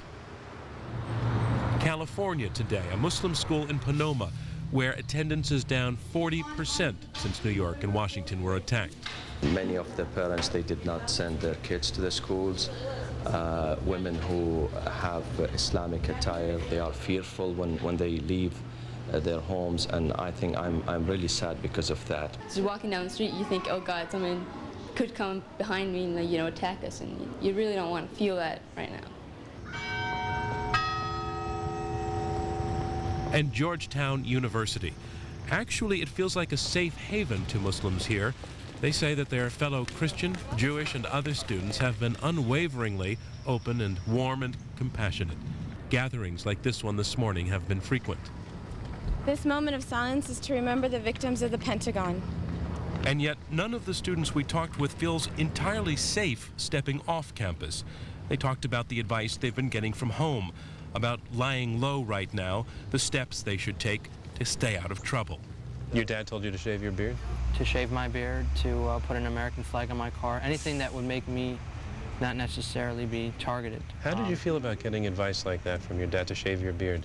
I understand where he came from as far as a concern, but similar to our Muslim sisters wearing scarves, I feel it's an attack on my liberty as an American. I have this right to have a beard, and I think I shouldn't have to sacrifice that right. But it goes beyond just staying safe. Some of these students end up questioning what chance they really have now ever to feel included as full-fledged Americans, to get good jobs, to get promoted. A lot of Muslim students feel like they're doomed professionally, and because I wear a scarf, I'm immediately identified as Muslim. Therefore, I think people are going to look at me with suspicion, maybe. What are your professional aspirations? My professional aspiration has always been to be in the media. And do you think that this whole thing has really doomed your chances? Definitely. What would be another word? The sad thing is seeing how early those feelings can take root. Back in that Springfield, Virginia schoolroom, we kept hearing how little kids have been treated by other kids this week.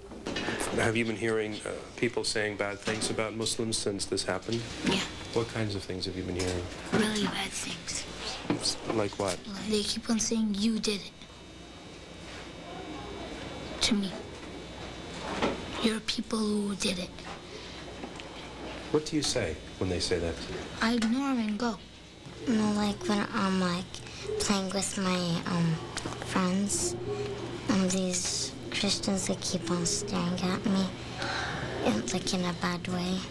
Does all of this experience, do you think, make it more difficult for the kids to feel truly that they are American and that they are part of the society and this culture, when the culture has them scared and has their parents scared? Yes, In fact, that's true. That's why it's very important that the media, whoever interested in this, to send positive messages to the kids, to include them into the mainstream rather than to exclude them. The kids had a lot more to say. Some are convinced that Osama bin Laden could not have launched last week's attack because he is a Muslim. Or if he did launch the attack, then he cannot be a Muslim. They all made the point that Islam stands for peace. None made it quite as well as this little girl who misses peace. I want this world to change back into a normal place. What would that be like if it changed Peaceful, and we could play together and have fun and laugh together. You say you would like things to go back to normal? Yeah. Do you feel they're not normal now? Yeah, How do they feel now to you? really bad. Well, there's not really very much you can add to that, except this. Every Muslim we spoke with also told us that many fellow Americans, in fact, the overwhelming majority, had been exceedingly kind to them this week. The bad incidents are an exception. They all wanted us to be clear about that. But the impact these incidents have had is deep and powerful. Our enemies are already using them to argue that America is hostile to Muslims. And maybe some Muslim children, though American since birth, are beginning to wonder whether that isn't true. I'm John Donvan for Nightline in Washington. And I'll be back in a moment. How was your dinner, eh? Oh, heartburn. I've got just what you need. Alka-Seltzer Heartburn Relief. Faster than Pepcid AC or even the leading prescription. Alka-Seltzer Heartburn Relief.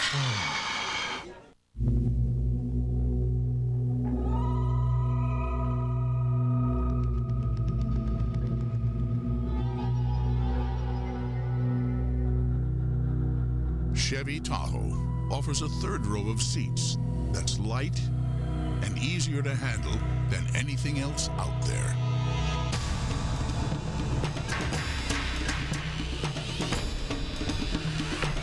Chevy Tahoe, like a rock. Hi, I'm Doug Flutie, pro football player and father of an autistic child. I started the Doug Flutie Jr. Foundation to help less fortunate families of autistic children get the support they need. Here's a way you can help. Just dial 1010-220. All calls up to 20 minutes are only 99 cents, and 1010-220 will make a donation to the Doug Flutie Jr. Foundation every time you use it. So dial 1010-220, get up to 20 minutes for only 99 cents, and help some great kids at the same time. It's a win-win situation. Our guarantee is our promise. If you're not happy with your glasses, you can bring them back. No questions. That's what LensCrafter's 30-day money-back guarantee is all about. A season premiere so big, it had to be a 2-hour movie event. The Practice, ABC Sunday at a special time, 9/8 Central.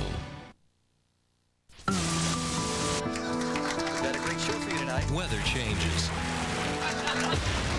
Commitments don't. No light call at 5180. If your power goes out, we work hard to let you know why. Oh, fuse and full 641! And when it should be back on. Not too much longer, honey. We're doing everything in our power to deliver your power. Stay tuned, because there's a... Just watch.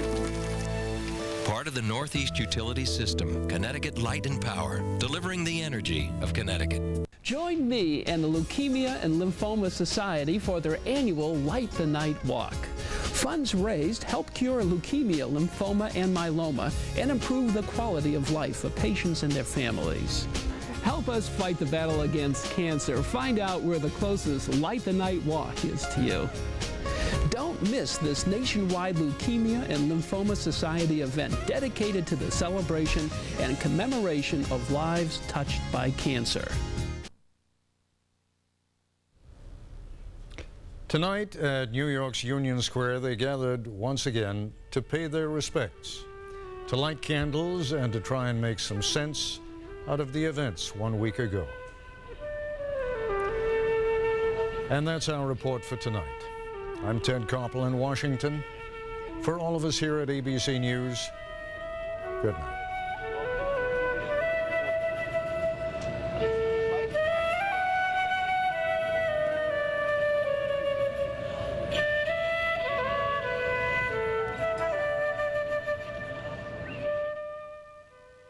The ABC television network extends its thoughts and prayers to those who've suffered so much in this national tragedy. We stand steadfast with all Americans, united in hope and courage. I want $50,000 in cash and a cold beer now.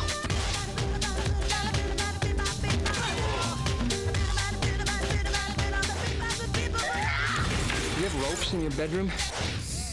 Tony, your crutch is vibrating. Thieves, Friday, September 28th at 9/8 Central on ABC. Olive loaf, pig's feet. Squid's awesome. Tofu toast points, pierogies. Some odd choices have been appearing on some value menus. The box nuts are nice. Deviled eggs. Try the egg salad. You like melon balls? Grilled cheese. But not at Wendy's. Our super value menu has hot and juicy junior bacon cheeseburgers, crispy chicken nuggets, 2 fresh salads, all the things you really love for just 99 cents each. Fish balls, meatballs, chicken balls. The super value menu at Wendy's. Come in today. It's not enough just to be a good lawyer, just like it's not enough just to be a skilled surgeon. You have to care about people and want to help them.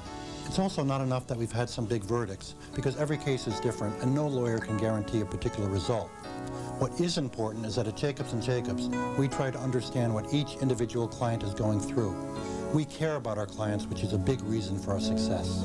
Learn more about us at jacobs-jacobs.com or call us at 877-3-JACOBS for a free consultation. One of these things is not like the others. One of these things just doesn't belong. Can you tell which thing is not like the others? Wednesday at 7 on News Channel 8. I always wanted to see Alcatraz, you know, from the outside. It's Wheel of Fortune San Francisco Salute. And next week, it's the Italian Festival Sweepstakes. Watch Wheel all this week. Wednesday at 7:30 on News Channel 8. You're watching News Channel 8. Coverage you can count on.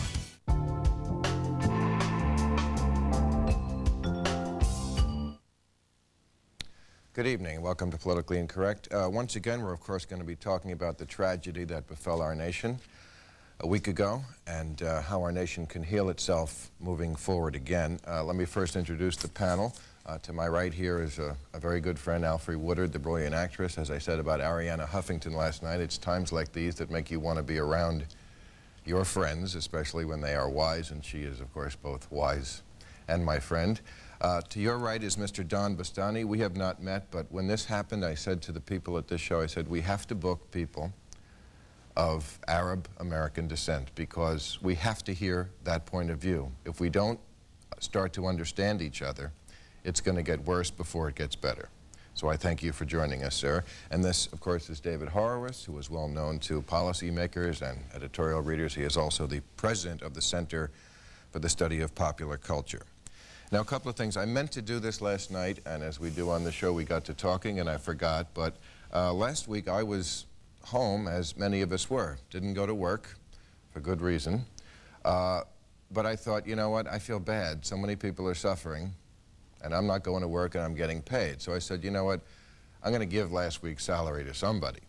And I'm trying to figure out who it was, and I saw this in the paper yesterday. The New York Times has a 911 neediest fund to collect contributions for financial relief to rescue workers and civilians and their families. And what I like about it, the Times will cover all administrative costs. So if you got paid last week and you didn't go to work and you can afford it, like some of us can, give it up. That's what I would say.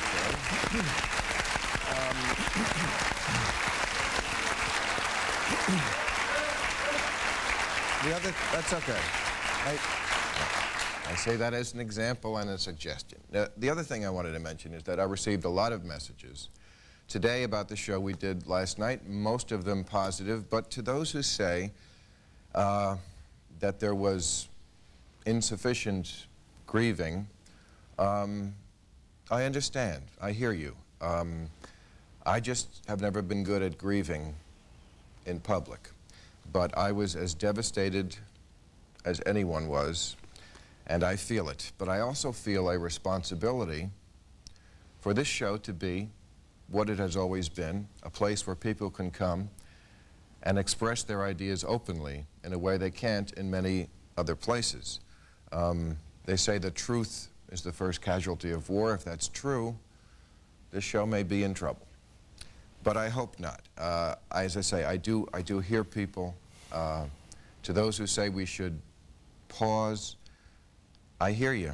I know what you mean. We need to bind our wounds, but I think we can be respectful to the fallen while still moving forward. And I think we have to, because we, the survivors, have a responsibility to do nothing less than ensure that our civilization continues and moves forward. That is a terrible burden, but we have it, and we have to deal with it, and unfortunately, the clock is ticking. So that's all I have to say about that. Now, on that subject of moving forward, we have apparently a war on our hands. We hear a lot of rhetoric about war, about draining the swamp and smoking him out of his hole, and things that I know make people feel good. My question is, I don't know how we win this war. We can't do nothing, and yet it seems like there really is nothing out there that we can do that would be effective.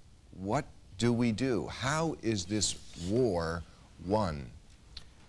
Yeah, tell me. Yeah, well, first, I want to thank you for holding this seat vacant. I'm sorry, and I meant Barbara Olson. I forgot to mention okay. that we're doing this all week for Barbara Olson, who was supposed to be a guest on our show.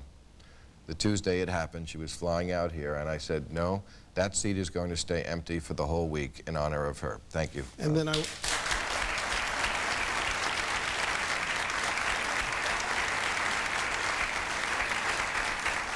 want to support your decision to resume the show. The president said we have to get back to work. America has to get back to work. We have to show that we're not intimidated by these people and that all of that American self-confidence is back.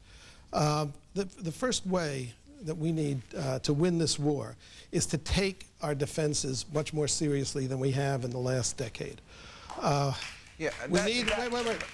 It's very important. No, it's very important. I noticed. I know it's important. I noticed, for example, that there's a TV show now honoring the men and women in the CIA who defend each and every one of us every day. We have the CIA has been the butt of attacks now for decades. The FBI, the military.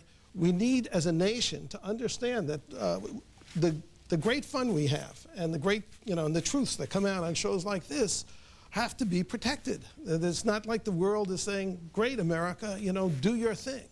They're envious, and a lot of people are just very hateful. So I think it really begins at home with our respect for those firemen and the police, all those people who are putting themselves on the line for us. Well, of course. Yeah, speaking of the CIA, Bill, 2 days ago, I heard former director Woolsey, I forget his first name. James Woolsey, and Israel's dean of the peace camp there, Uri Avneri, both used the metaphor of the mosquitoes and the swamp and clearing it up. But Woolsey's attack was, we've got to go to that swamp and exterminate them. Avneri's attack was, we've got to go to the swamp and change the conditions that permit the generation of new mosquitoes. The United States cannot... Well, how does that make Arab Americans feel because the swamp that they're talking about, draining, okay, this is an arc of land that covers about half the earth with about 1 billion people, okay? A lot of people in the Arab world are sympathetic to the terrorists. They may not think they may be sympathetic that we lost lives, but from what I hear and what I read, they say, well, now America knows what we've been going through for a long time. And it's about time they learned that. This war didn't start on September 11th. We've been at war for a long time, and now you know what it feels like. America did not attack Afghanistan. These people are a minority in the Arab world. They are at war with these governments. Why do you think the government of Pakistan wants to support us, or the Saudi Arabians? Because Osama bin Laden wants to overthrow those governments and establish a religious fanaticism. These are religious radicals. How much more religious fanaticism could there be in the government of Afghanistan? It's the Taliban. Well, but there's an opposition. They assassinated the opposition leader right before they did this because they knew that this guy had, had the information and would attack them. I mean, David, these people there's a war going on within the Arab world, and most of the Arab world, the people will be on our side. Well, it's a very quiet war that's going on within the Arab world. That's because they all live in police states and exactly. they're terrified. I agree. David, those people are not religious leaders. They are political leaders with an agenda. They're a minority. Exactly. Well, it was a big mistake. I'm sorry. I am sorry. Look, they exploit Osama bin Laden has issued a fatwa on every single American. Every American is to die under his fatwa for not being a follower of his religious faith. Reverend Falwell and Reverend Robertson have issued fatwas against the homosexual community, too. I mean, there's craziness everywhere. I have absolutely no place for Jerry Falwell. Every time he opens his mouth, he sticks his foot in it. But to compare any American religious leader, Jerry Falwell, anybody else, to these people who with the Koran in hand, send airplanes into buildings to kill thousands of innocent people is, I'm speechless over that one. What we do about this war that is being called our new war, in answer to the attacks that happened in New York and in D.C. last week. One of the positive things that I see happening, because I must say, while I have been grieving, I've also been thinking of how to keep going, and I've been thinking of how to not be terrorized, which is a very important effort, I wouldn't even call it a war, that we have to mount ourselves in this country to regroup as who we are. And at the same time, there will be military operations that will be mounted, and that's a whole nother discussion at different levels. Well, that's actually the discussion I was asking about. Well, I don't blame any of you for avoiding it completely, which you did. Because there is no good answer. But that actually was what I was asking. Well, how would are we like going to begin to talk about that? Well, I'm going to have to take a break first, and then you can.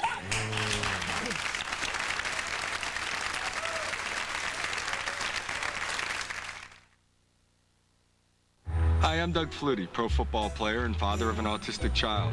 I started the Doug Flutie Jr. Foundation to help less fortunate families of autistic children get the support they need. Here's a way you can help. Just dial 1010-220. All calls up to 20 minutes are only 99 cents, and 1010-220 will make a donation to the Doug Flutie Jr. Foundation every time you use it. So dial 1010-220, get up to 20 minutes for only 99 cents, and help some great kids at the same time. It's a win-win situation. There's some profoundly evil people walking the streets right now. I don't handicap myself with rules. You ain't no police. That's their fault. It can't be like this. I'm the police. King Kong ain't got nothing on me. You never know. That's the point.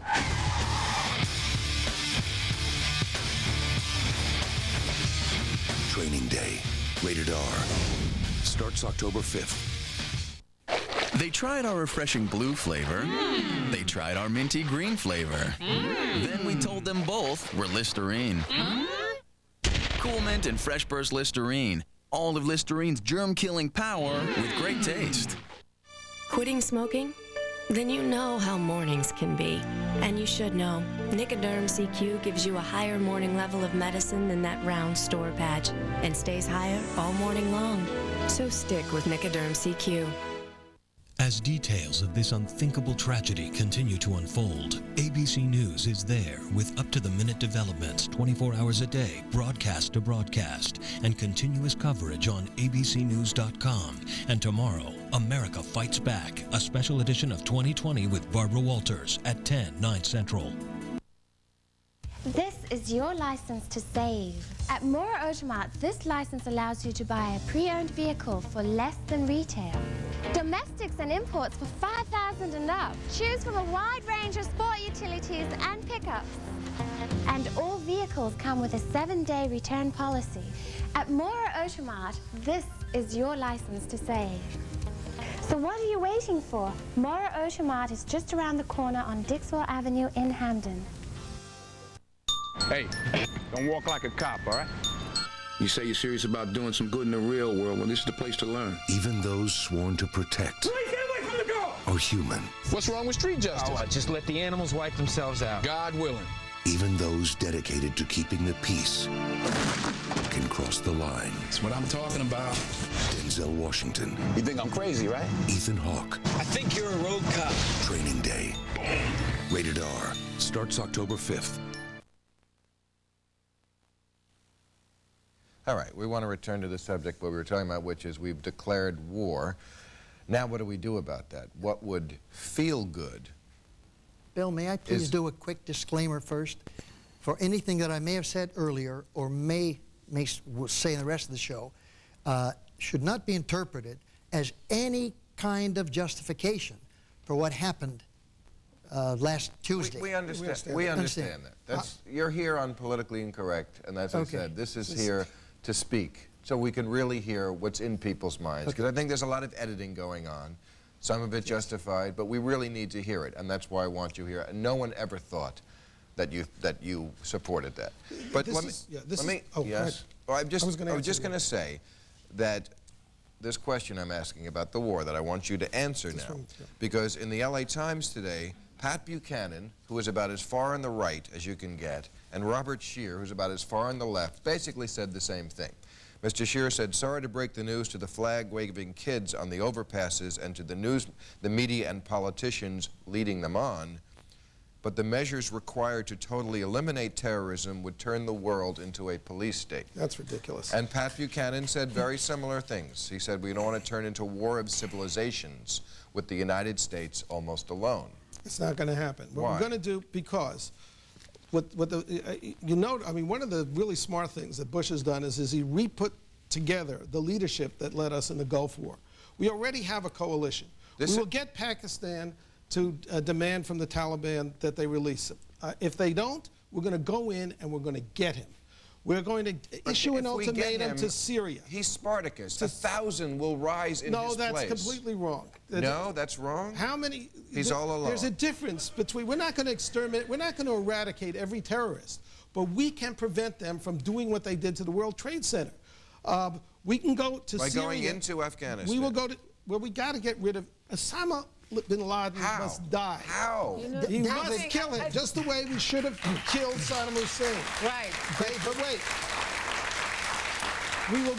We will go to Syria, and we will say you have 10 terrorist organizations operating on your territory.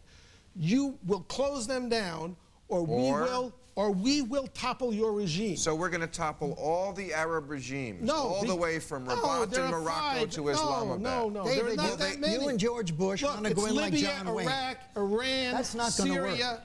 That's a lot of people to be at war against at the same time. You don't fight them all together all at once. We're poised right now on the brink of something historic as a world. Unprecedented terror was visited upon humanity, in particular this country, and specifically those families and people who were in those towers and in the Pentagon. Well, change has been thrust upon us. There's nothing we can do about it except we can shape the change. We have a chance now to start to move into a direction that as a world we start to police ourselves together. Now, more than ever before, wait just a second, I'm going to say, more than ever before, Bill. But it's a short show. You have to get to it now. Wait a minute, but just a second.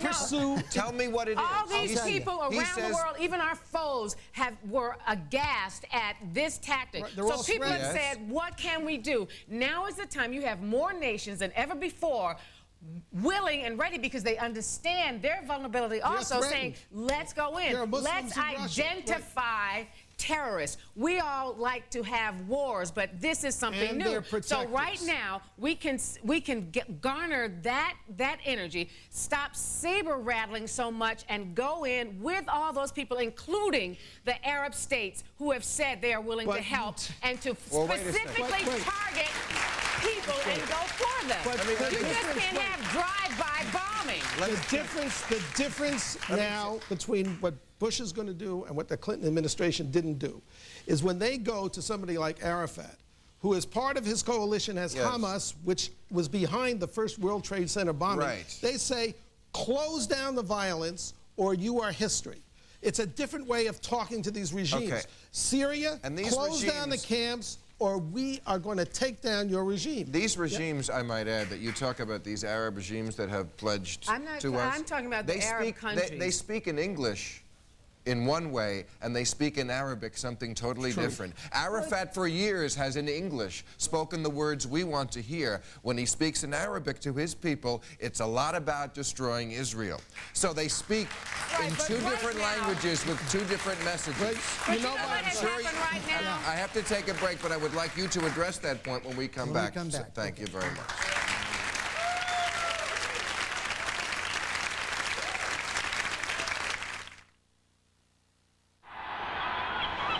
So it all comes down to this. In the waning seconds, a field goal will decide it all. There's the snap.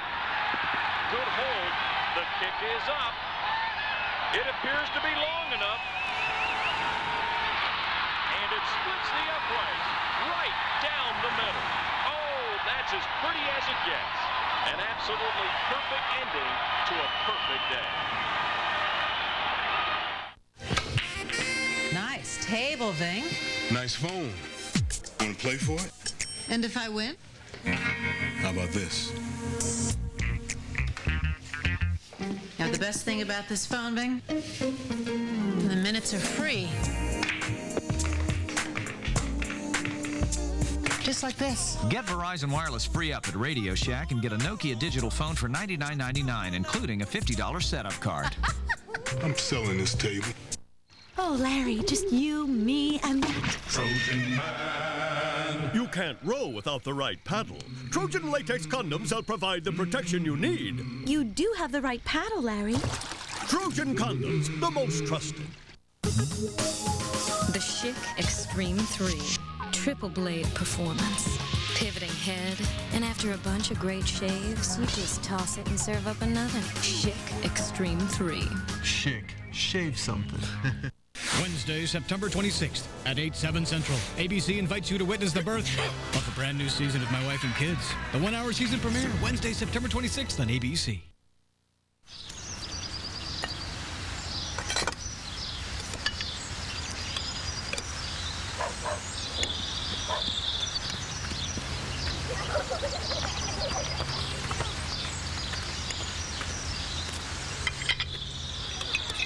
New Barilla Pasta Salad Dressing. The first dressing that treats your pasta salad like pasta, not salad. Barilla Pasta Salad Dressing. Your pasta's never had it this good.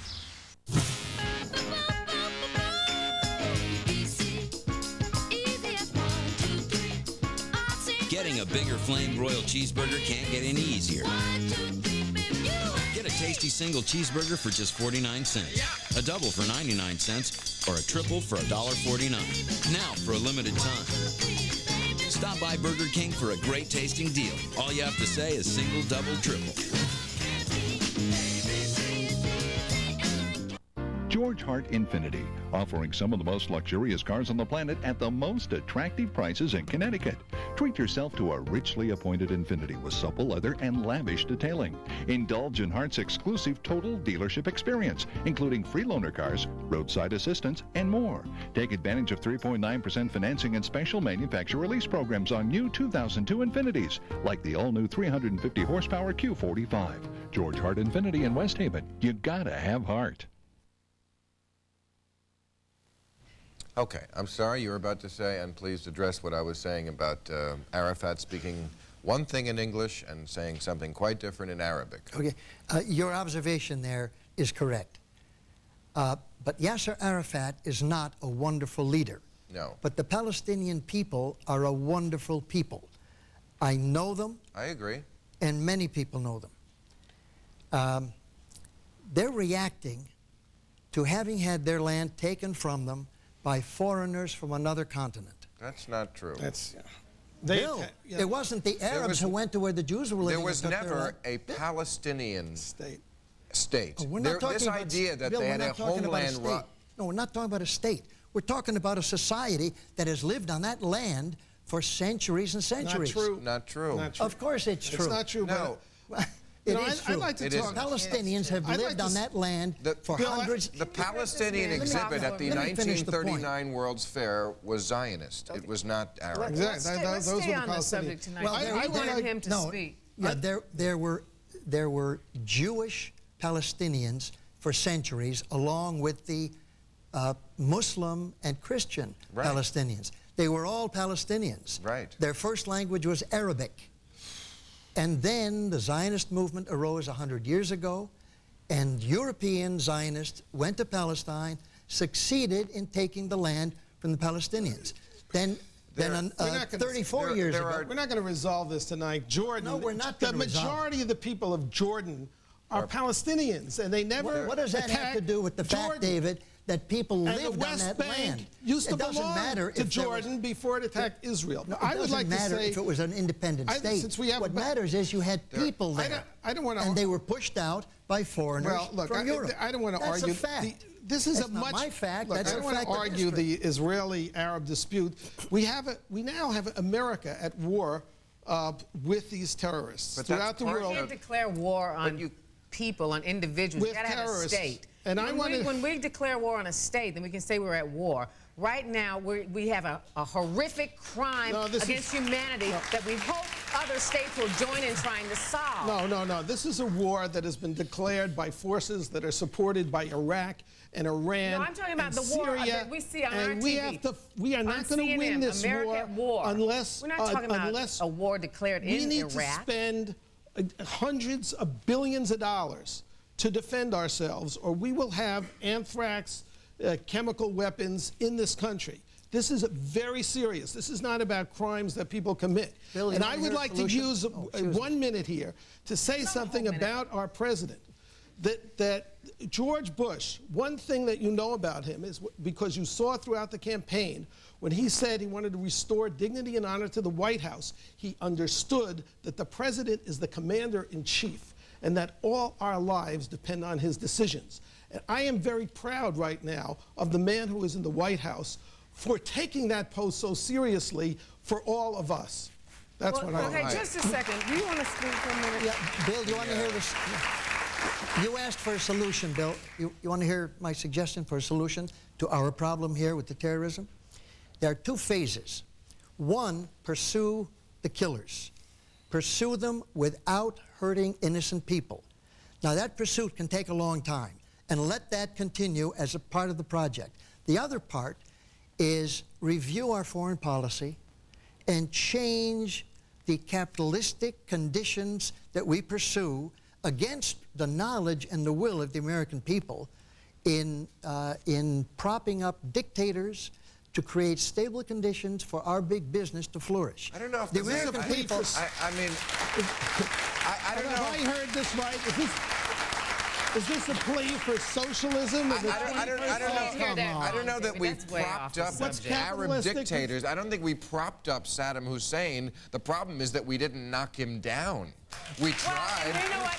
Something else. Let's make sure that that doesn't get piggybacked onto this thing that we're doing now. Why? We just have it to is stay related. Alert. Well, you know what? One of the things that... I have to take a break. I'm so goodness. sorry.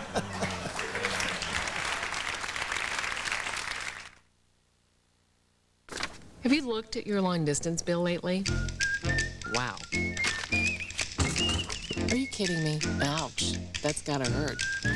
Sprint 500 Anytime is the perfect way to keep your long distance bills under control. For just $25 a month, you get 500 minutes of state-to-state long distance you can use 24 hours a day, 7 days a week. If you're looking for a smarter long distance plan, Sprint 500 Anytime is a slam dunk. To start lowering your bills, call 1-800-PIN-DROP today.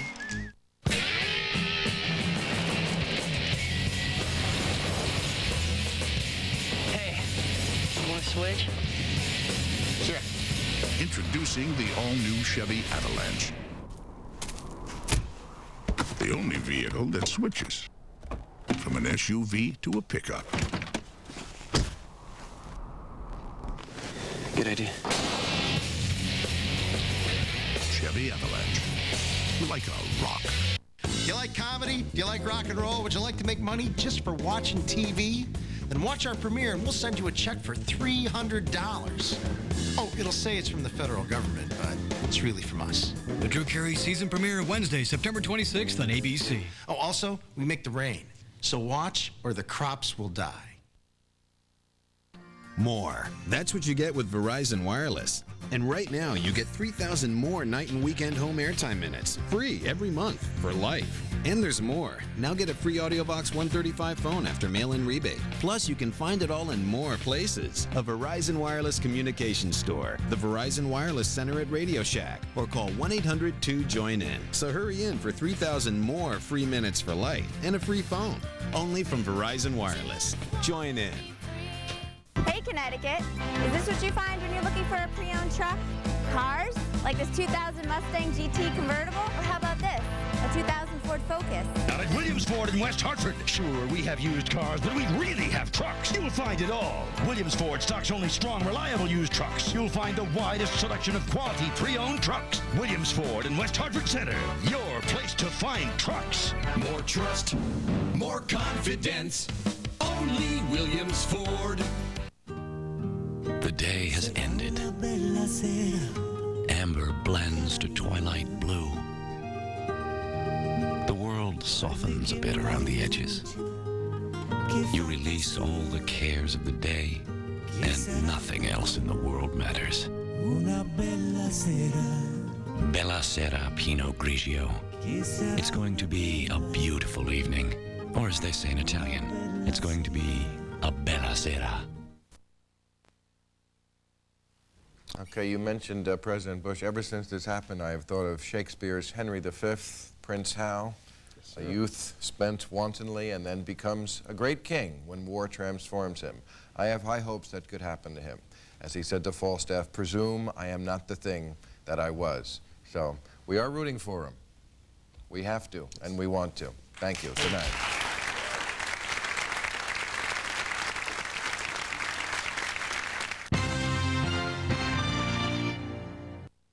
Do you think you have the power to change the world? That one, it was too small, and I needed a two-bedroom apartment, so I'm now on Lower Fifth Avenue in Greenwich Village. And so not far from the Trade Center, the district that was so familiar to you as a member of Congress. This is a tough and overarching question to ask you. What has this done to the city of New York that you love so much? Well, the city itself is filled with pain, and the people of the city heretofore and now even more strongly have bonded with their firefighters and their cops and their EMS, and that's one aspect. The other is that there is a resolve that we will rebuild, that we will not be deterred or intimidated by the terrorists, and we're proud of the fact that we have three extraordinary leaders at this moment of emergency: our own Mayor Rudy Giuliani, the Governor, Governor Pataki, and the President, and we're supportive and behind each of them. Now, I'm finding that former mayors of New York are almost like ex-presidents. A, the job is about that tough, and B, when times get tough, all of you, regardless of party, have come together magnificently. You and Rudy Giuliani have certainly had your troubles with each other in the past. But I wrote a book called Giuliani, Nasty Man. Yeah, I'm aware of that. But there are a few people speaking as supportively of this mayor right now as Ed Koch. That is and let's talk about that. Well, let me just say that the people of the city of New York admire Rudy now far more than they did before the catastrophe, because he has changed radically, to his credit. Whereas before he exhibited insensitivity when he should not have. Now he's the most sensitive person. He was always a leader, no question about that, but he didn't brook dissent, and now he listens, and he knows he has to put his arms around grieving people. And I believe that 75% of those who had decided that they couldn't abide him because of his personality now are very much supportive of him. Now, he does go through this city and enjoys such great respect and support, and people are saying, why can't we change the law that's going to pull him out of office right when we need him? Well, there is an effort now, and I support that effort to undo the term limitations which prevented him from running in the first place, and then to set a date sufficiently into the future that would allow him to enter the current race and be on the ballot. Now, there are some who simply wanted to extend his mayoralty. I'm not for that, but I don't want to deprive the people of the city of the right to choose him if they want to do that. Now, you mentioned rebuilding. We must rebuild. In what form? What should go down in Lower Manhattan? Well, there will be great discussion about this. My personal view is that we should rebuild the two towers exactly as they were originally built. The plans are there. The money undoubtedly will be there. And at the same time, in the plaza below, to build a monument to the more than 5,000 people who will have ultimately have lost their lives. But there are people who say they want to put a memorial park there. I don't agree with them, but that is one view. And then there are others who say